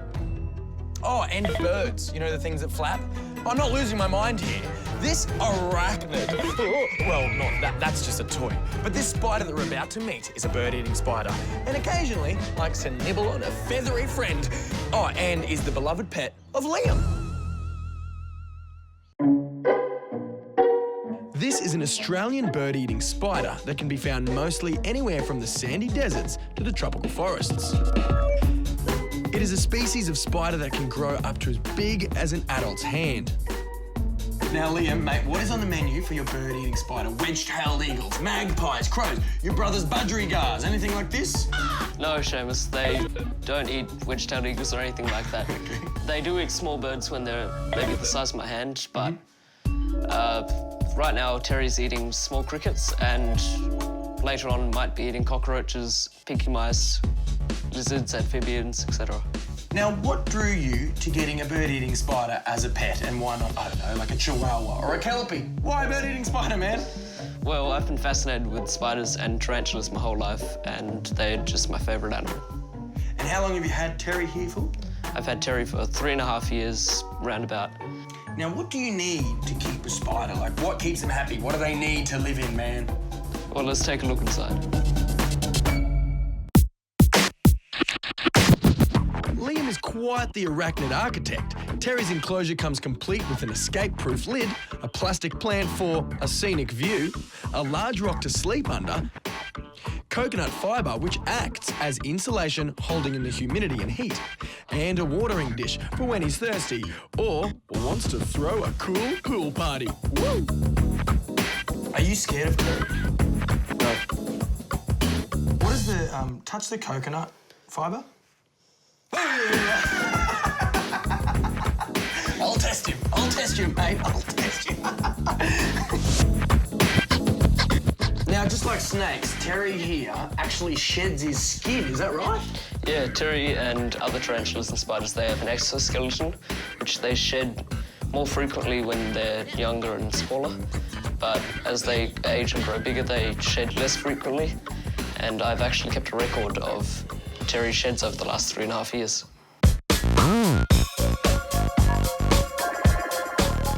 Lee Dogs, tell me, what is your favourite thing about Terry, the bird-eating spider? Well, Terry's tarantulas aren't commonly kept as pets, so that's very unique, and I think that's quite cool. Liam also tells me he likes the sensation when Terry walks on his skin.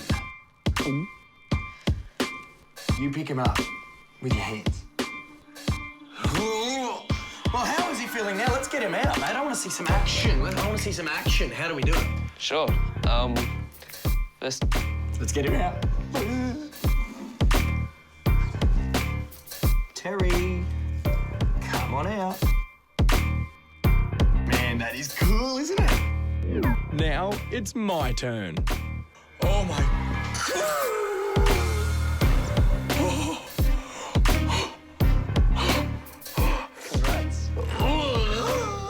Man, that was exciting, buddy. Up here, high five me, man.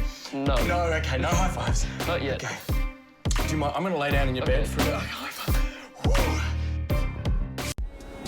Hello, Totally Wild viewers, and welcome aboard. I hope you're wearing a clean pair of underwear and have a second pair handy. One, well, that's gross if you're wearing dirty undies. And two, you're gonna need the second pair when you find out where this boat is taking us. But before I give too much away, why don't you check out what's coming up on today's show? Thanks, Seamus. Nat's taking us backstage and back in time to hang out with some gigantic prehistoric stars. Check out these monster-sized puppets. And you better get your sports gear on, because we're going to be kicking goals and shooting hoops, perfecting our soccer and basketball skills at a sporty workshop. Plus, we're checking out a few ways to help keep our pets safe and sound at home sweet home where they belong. Well, we definitely have a great white show in store for you guys today. Did I give too much away? Well, that is what this episode is all about. Great. We are heading 70 kilometres off the coast of Port Lincoln, South Australia, which is one of the only places in the world where you get the privilege of going fishing. Well, sort of, fishing of another kind. Anyway, I'm going to suit up. Wish me luck. I'll see you soon.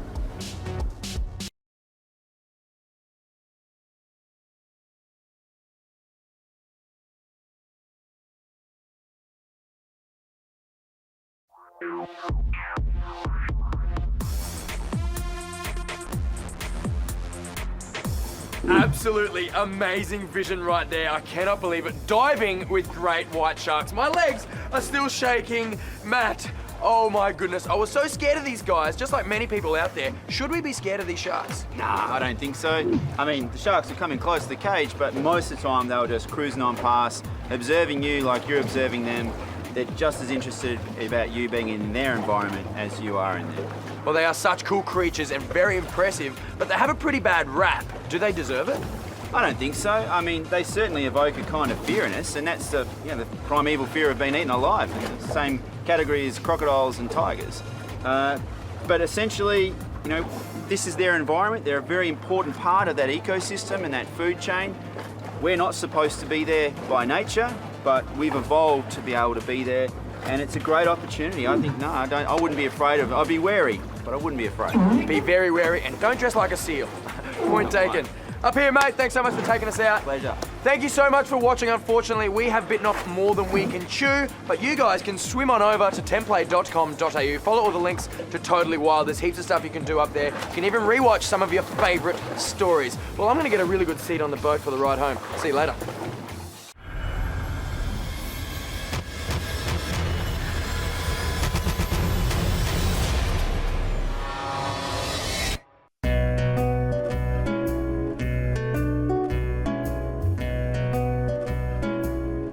We are at a venomous snake catching course. I've been here all morning doing some theory. Look, I've even got a little name tag so everybody knows who I am. And now the snakes are out and it's time for the prac.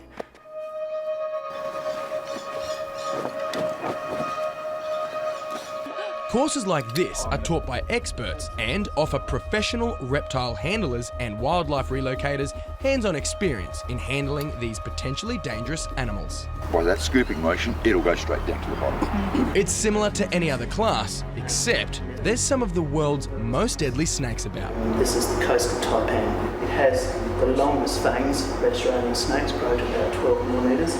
Snake catching is a very dangerous job and should only ever be done by professionals. It's very important that if you ever see a snake, to immediately stand clear from its path and call your local snake catchers. Never try to catch a snake by yourself. And I've had this animal in this bag for 2 weeks.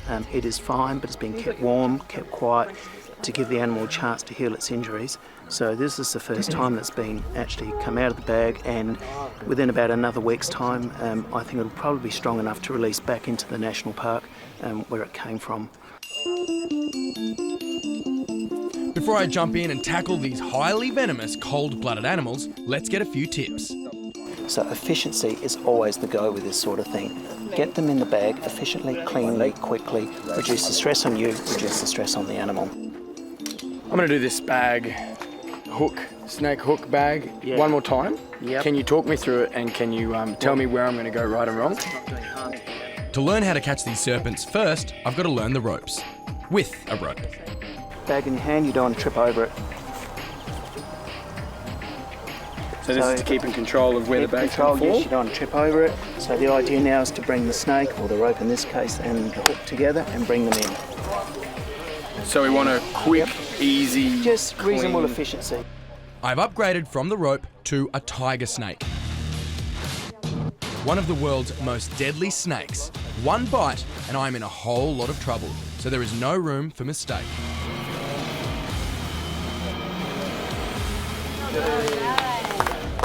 Whew.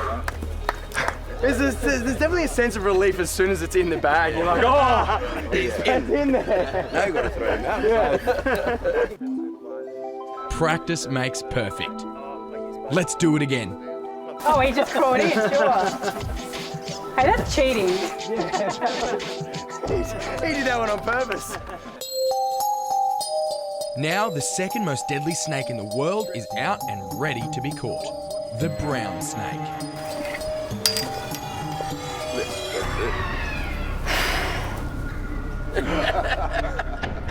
It's so, you almost hold your breath for that quick moment.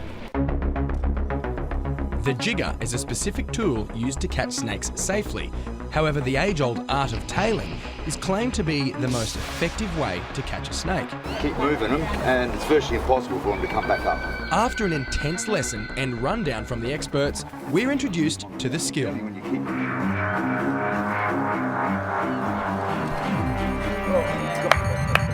While edge-of-your-seat training sessions like these are full on to watch, they exist for a reason, so that well-trained experts exist.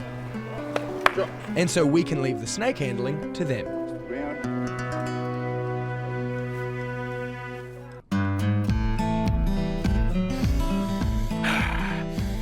Can you feel that fresh ocean breeze? I tell you what a beautiful place to put a farm. Now, I know what you're thinking, there's no farm out here, but that is where you're wrong, because right now we are bobbing above a marine farm that produces millions of marine stock each year.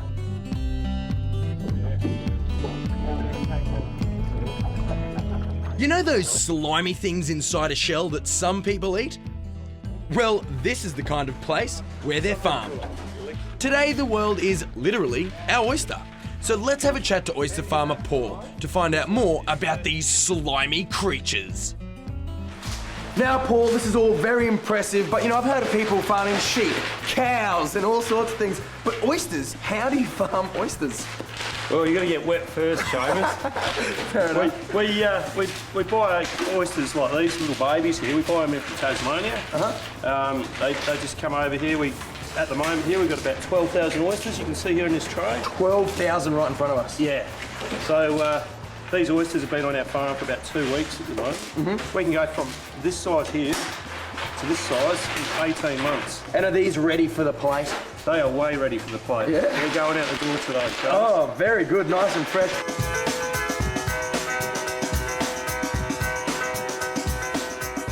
Your parents probably get to work via a car, bus, or even a motorbike. But out here off the South Australian coastline, Paul and his brother Mick go to work via boat. It is time to farm some oysters. I've got me waders on and I'm climbing aboard. Come on, don't be scared, mate. Get over here. I'm trying. All right, what do I do? Here we are, mate. We've got some clips on our oyster trays. Yep. And what we do, we just simply clip it on a line. We lay it across here. We clip it over here. And just for safety, a bit like a surfboard, mate. Just chuck a leg rope over it, just to hold him down. Great. It's just we just tie a string down on it, and it just helps with keeping the tray here in case of some storm surges we get. Perfect. I'll get the next tray. That'd be great.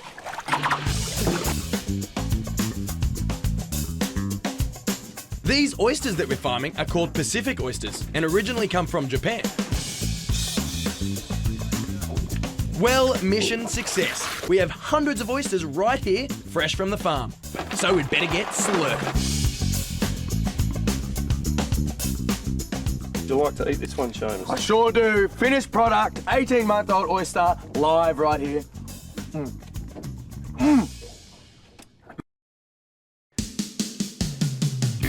Imagine thinking that an animal has been completely wiped off this earth, that the whole species just does not exist anymore, and then one day having it pop up, happy and healthy. That's exactly what happened with this happy little hopper, the South Australian Tamar wallaby. So let's get the full story from Jasmine.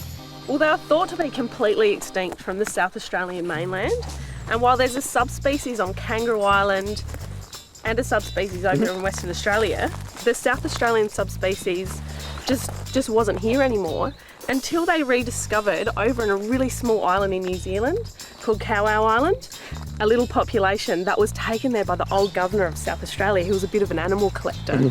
And so when they found these wallabies over there, they tested them to find out what species, where did they come from, and lo and behold, they were the South Australian subspecies. So we were able to send a team over and bring them back and reintroduce them back into this beautiful environment.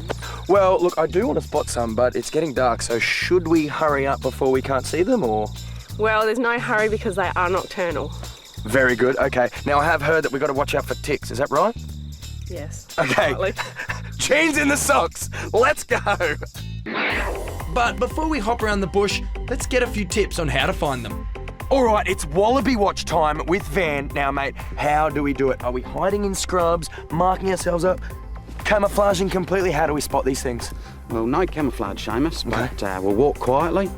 We've got the spotlights, so yeah, nice and quiet, and we should definitely see some wallabies tonight. So as you can see, they're only tiny. So that's probably a female, and she's probably fully grown, so she probably won't get any bigger than that. That is a tiny, tiny wallaby. They are the smallest wallabies. It's a bit like playing What's the Time, Mr. Wolf, isn't it? Except they don't care what time it is, Seamus. They know it's dark, so they're happy. It almost looks like a possum. Big possum. Little wallaby, big possum. Oop, there we go. Gone. Look at that little baby, it's so cute. So she'll probably try and make her way over to Mum. Come on, little baby. Can you see the little beautiful white marks on their face when they turn their side? Yeah. If we saw these two about a month ago, yeah. So that one's grown substantially in a month. Really? Because when we saw it, it was only about the size of my hand. They grow pretty quickly. They can grow if the conditions are good. Look at him right there. Having a nice feed of green. Bit of dinner? Yeah. Breakfast for them, isn't it? Casual as you like.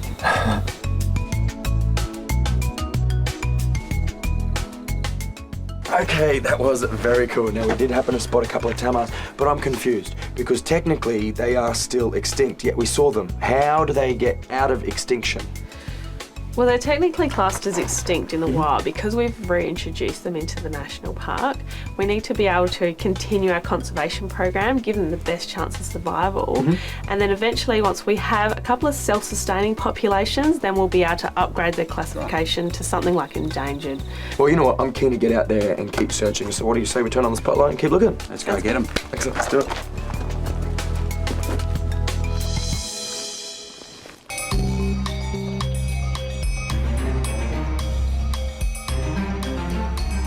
The hyena, with a jaw pressure stronger than a lion's razor-sharp teeth, and a laugh-like call. These unusual cat-dog-like creatures have an equally unusual part to play in the wild. As garbage cleaners, what? Hyenas are very good at scavenging, and if they've got a choice of taking an easy meal over hunting something, then they'll take that easier option. However, they are opportunistic hunters, so they are capable of taking very large mammal prey down, such as bull wildebeest, for example. Now, the hyena in the wild has a pretty bad rap. The question is, do they deserve it? They definitely don't deserve it. They're very affectionate towards the keepers that they know well and feel comfortable with. They're highly intelligent creatures, and they're very important for the ecosystem in Africa. So they remove a lot of the dead materials and carrion, which reduces the spread of disease. Now, looking at them, they kind of resemble a dog, but at the same time a cat. Like, what family do they belong to? They're very unique species. They belong to their own family, Hyenidae, and they're more closely related to mongoose and cat as opposed to dogs. Wow. So wait, if they're cat-like, kind of look like dogs, and behave a little like monkeys, how on earth would you train them? We train our hyenas using a range of visual cues such as hand signals, and we also use verbal cues such as target or paw, and we give them food rewards when they voluntarily participate in training sessions. And why do you train them this way?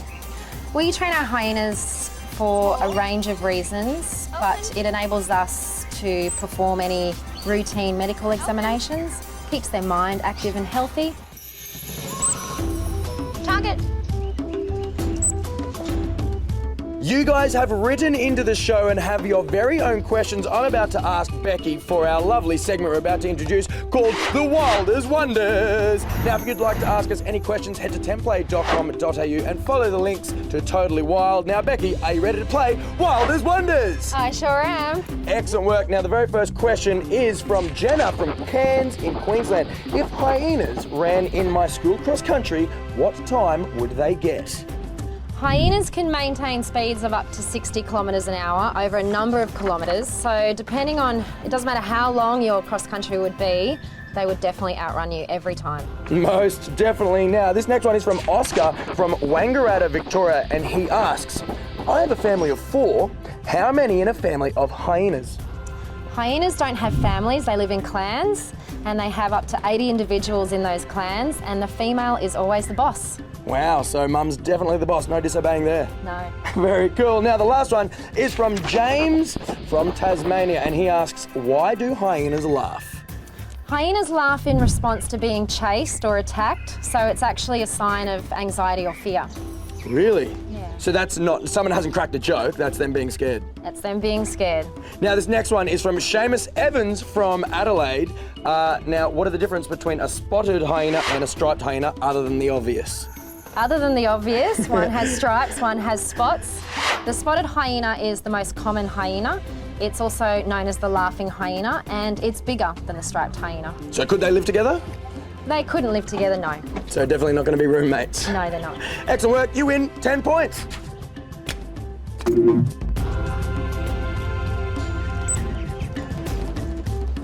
There you have it. If you ever hear a hyena laughing, it's not because you cracked a funny joke. It's because they're running away from you and your joke was probably awful.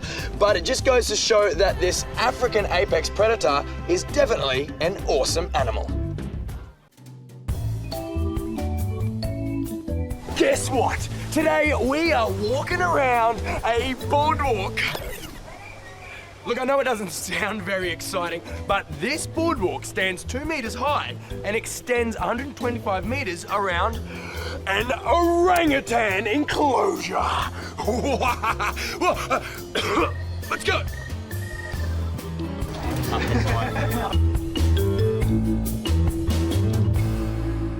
In the wild, these great apes are only found in the rainforests of Borneo and Sumatra. So to see one in the flesh is pretty orangutastic. Here at Perth Zoo we have 12 Sumatran orangutans. Within that colony we have 2 adult males, Dinar and Sing Sing, one of them being Dinar up here hiding underneath his little blanket there. We have had 29 orangutans throughout the years since the 70s. Wow, that is so cool. So how do they spend their day here at the zoo? We like to keep their day as varied as possible. Now we mix everything up as we can, but we also like to follow their natural sort of behaviour pattern. So they get most of their food morning and afternoon, just like they would in the wild. And then throughout the rest of the day, we mix things up as much as we can and provide them with as much enrichment to keep them active as possible throughout the day. Orangutans in the wild are actually a solitary animal, but how important is it to socialise them? It's very important. They learn all their behaviours and culture through socialisation. So most of this occurs through their mother when they're growing up. Youngsters also like to play with each other and learn all sorts of stuff from each other.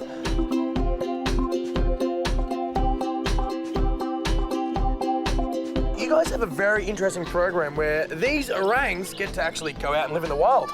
Yeah, that's true. Perth Zoo supports a release program in Sumatra where 163 Sumatran orangutans have been released into the wild already, including 2 of our own.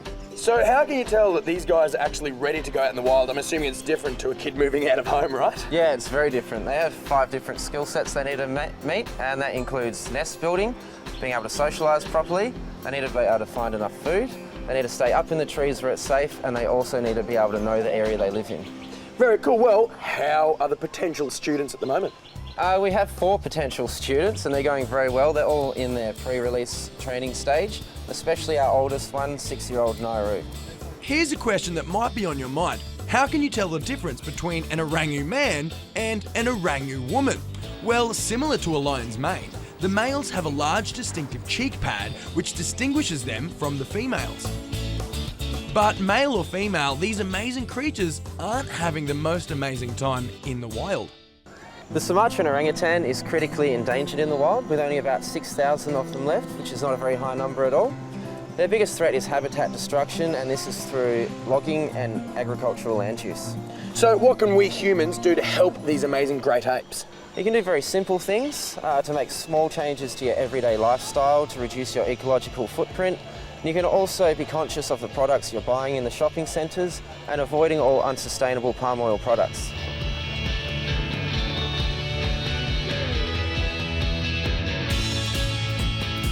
After spending some time with these great apes, this is one boardwalk you'd never get bored of walking around.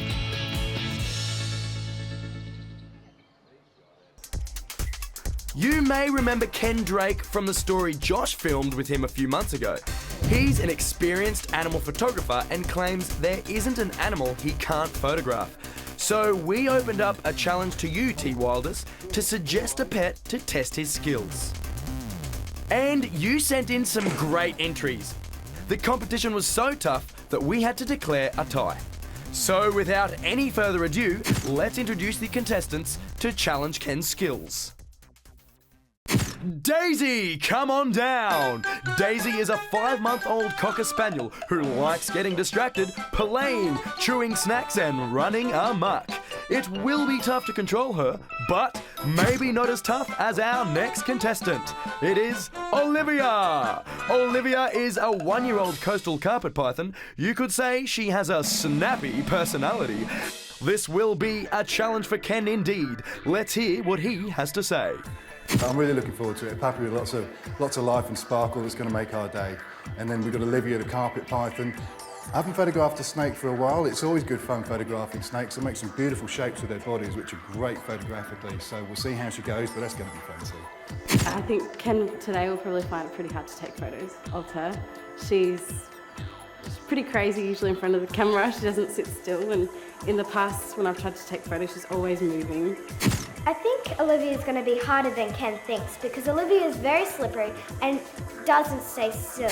Well, it looks as though it's going to be pretty interesting. Now, Ken, mate, talk us through it. What kind of skills and tricks are you going to use to capture Daisy?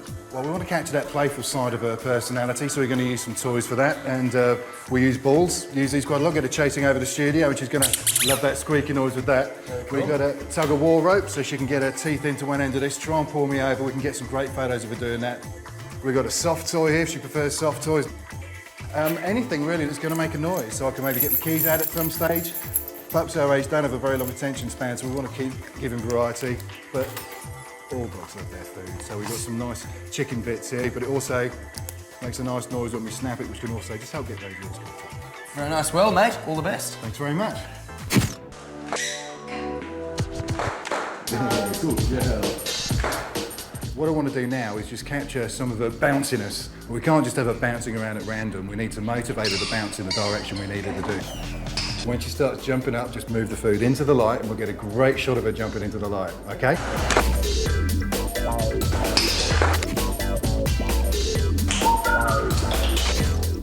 Okay, so Ken's done a great job with overly active Daisy, but what on earth is he going to do with Olivia? So what we're going to do is use heat. We'll use the heat from the lights and hopefully she'll move towards the heat, be attracted to the heat. And just out here in front if you can. Oh, that's beautiful. Gotcha. Now, hopefully, Keely, Olivia's all nicely wrapped up, sitting inside this lens cap. So in just a moment, I want you to very slowly lift the lens cap up because sudden movements might scare her.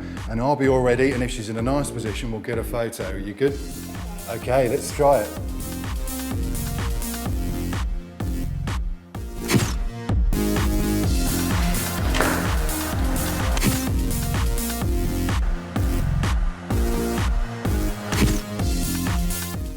Well, the photos speak for themselves. Daisy and Olivia certainly put up a good challenge for Ken, but he is a man of his word. He succeeded in this challenge. I do wonder what will stump him though. Maybe a tarantula, or maybe even a giraffe.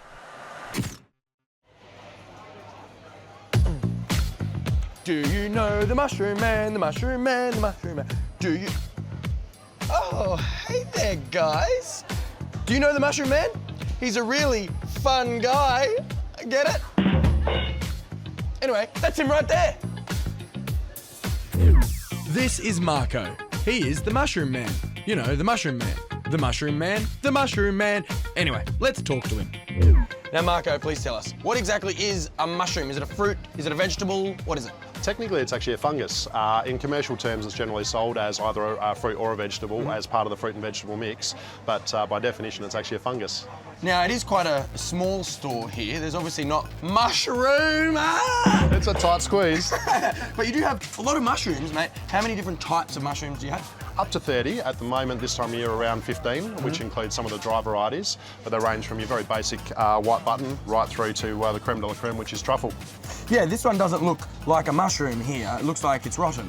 What is that? I was going to say, that's an Australian truffle. They're an underground fungus that grows in symbiosis with the root system of particular trees. It takes about 15 years for a good symbiosis to form between the root system and the tree, and then you get the finished result, which is a delicacy, but unfortunately comes with a delicacy price tag. Wow, yes, these are much more expensive than just say your Swiss brown, for example. Exactly. This Swiss brown would cost you about $15 a kilo. This truffle will cost you between $2,000 and $3,000 a kilo.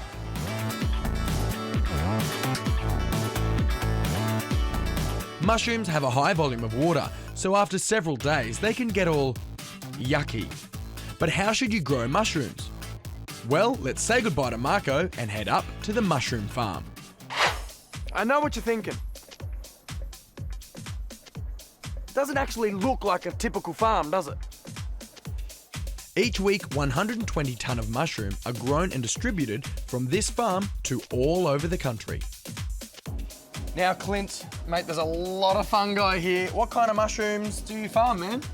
We've got Swiss browns to the left here and common white mushrooms that we're producing. So, I can't see any cows anywhere or grassy green hills. Mate, what kind of farm is this? How does it work? It all starts from the ground up. We use wheat straw and poultry manure to make our compost on site. We put the compost into the rooms here, and about 14 days later, we start to harvest these mushrooms, as you can see alongside us just now. So it takes 14 days for a mushroom to be just a spawn to ready for the plucking? Pretty much, exactly right, yep. So how much is in this room right now, you reckon? I reckon maybe 5 to 6 tonne of mushrooms in here. 5 to 6 tonne right in here.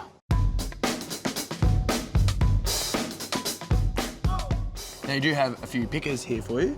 How many pickers come through these sheds?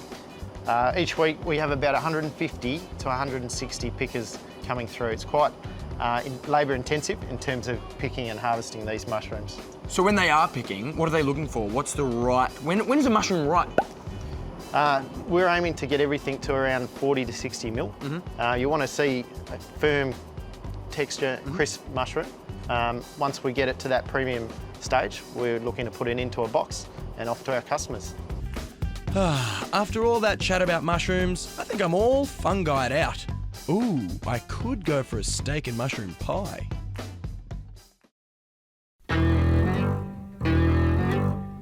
Heights. Clowns. Wasps. These are all things that some people fear every day. Well, it's time to face them.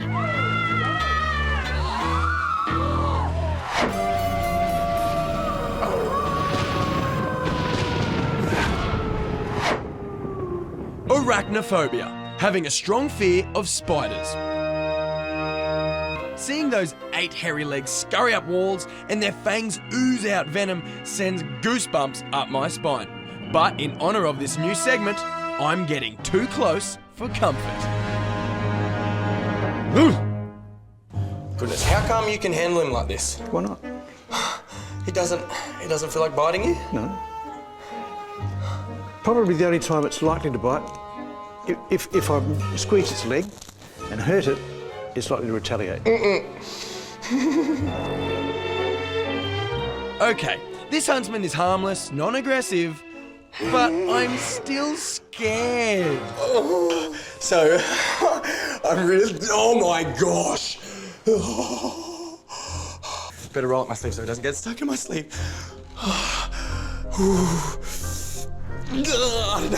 Okay. Oh my gosh.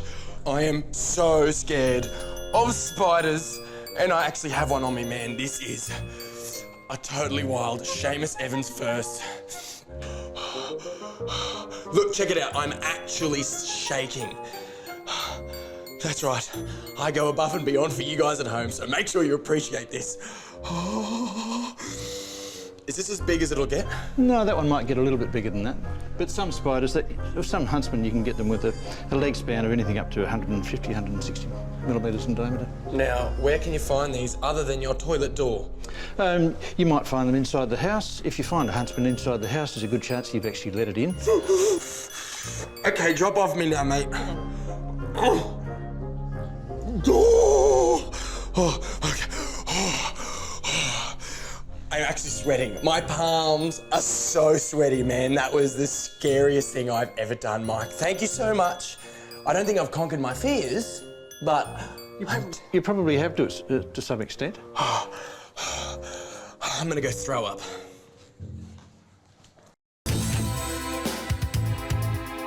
The African lion.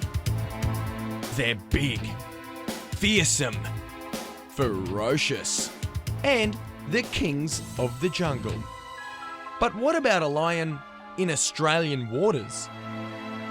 We're of course talking about the Australian sea lion, and today, Totally Wild is going for a bit of a swim with them. But first, got to board the boat.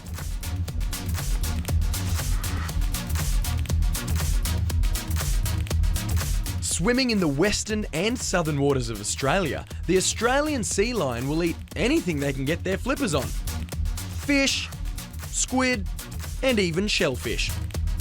Anything to give them enough energy to play and splash around in the water. Stacey, this is so exciting, getting up close and personal with Australian sea lions, but this is quite a rare adrenaline rush, isn't it? It is. They're an endangered species and there's only a few places in the world that you can actually do this. Well, what's the social etiquette when coming to meet these guys? Like, they don't have hands, so I can't shake their hand. You have to let them come to you. We don't want to entice them to come in any way other than to play. So let them come to you and they'll get up quite close and personal. Awesome. So what are the do's and don'ts? There's only a couple of don'ts. Don't try to touch them and don't chase them because we don't want to scare them away. Excellent. Well, what now?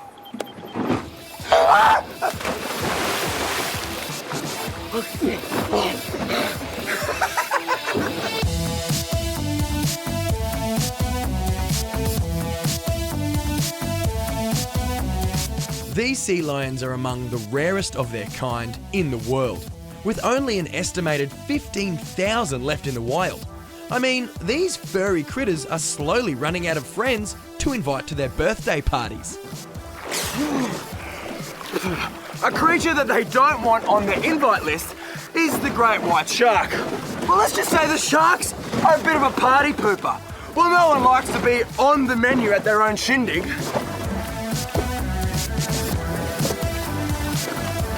Thanks to conservation efforts, Aussie sea lion numbers are on the rise, and having a lifespan of 20 years means these party animals have plenty of time to, well, party. Oh my goodness! That was so fun. They were so cute. I was playing with like 4 right there. That was so wicked. How fun was that, guys?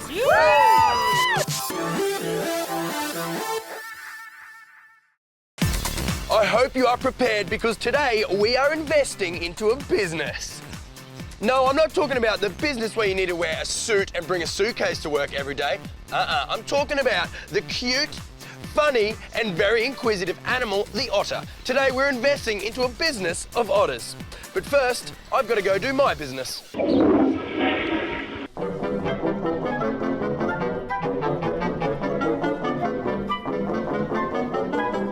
These carnivorous mammals share the otter name with 13 other subspecies, and all of which love the water. Let's chat to Kerry to see what kind of business this business is up to.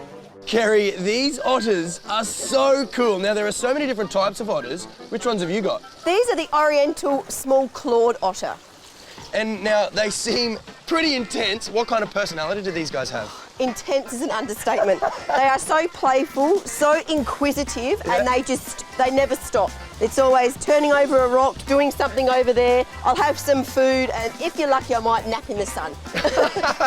Very cool. Now, you've got 2 here. Are they brothers? What's their relationship? They're actually not related, but they have both been desexed, and we've had them for quite a while now. They're around about 13 years old, which is quite old for an otter. Very cool. Well, they are snacking on some fish right there, but do they get any more? Yeah, we'll give them a couple more pilchards, what we've got here. We do feed them twice a day, morning and night. So, and as you can see, they can go through them pretty quick. And I can tell you kind of got to keep your eye on them when you're hanging out with them, don't you? Oh, you sure do. I know they only look small, but believe it or not, you have a look at those. Those jaws are quite strong and those teeth are sharp.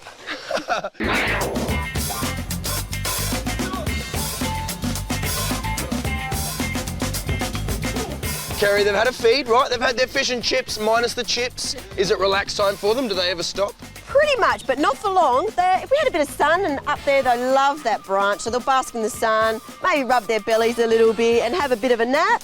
But after that, it's pretty much go again. I am jealous of this lifestyle. A lot of food, relax, scratch, and then just active. Yeah. Now, I've fallen in love with these guys. Where can you find them in the wild? Normally you can find them in Asia, Europe, parts of America, places like that. So they're not found in Australia, but what are some of the bare essentials that they need in their enclosure to make them feel at home? Well, as you can hear, the running water behind us, so they really like that stream effect.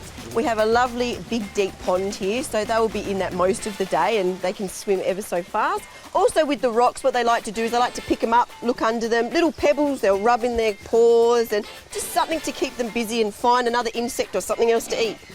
Just constantly on the move. Always. What can I do, Mum? Always something.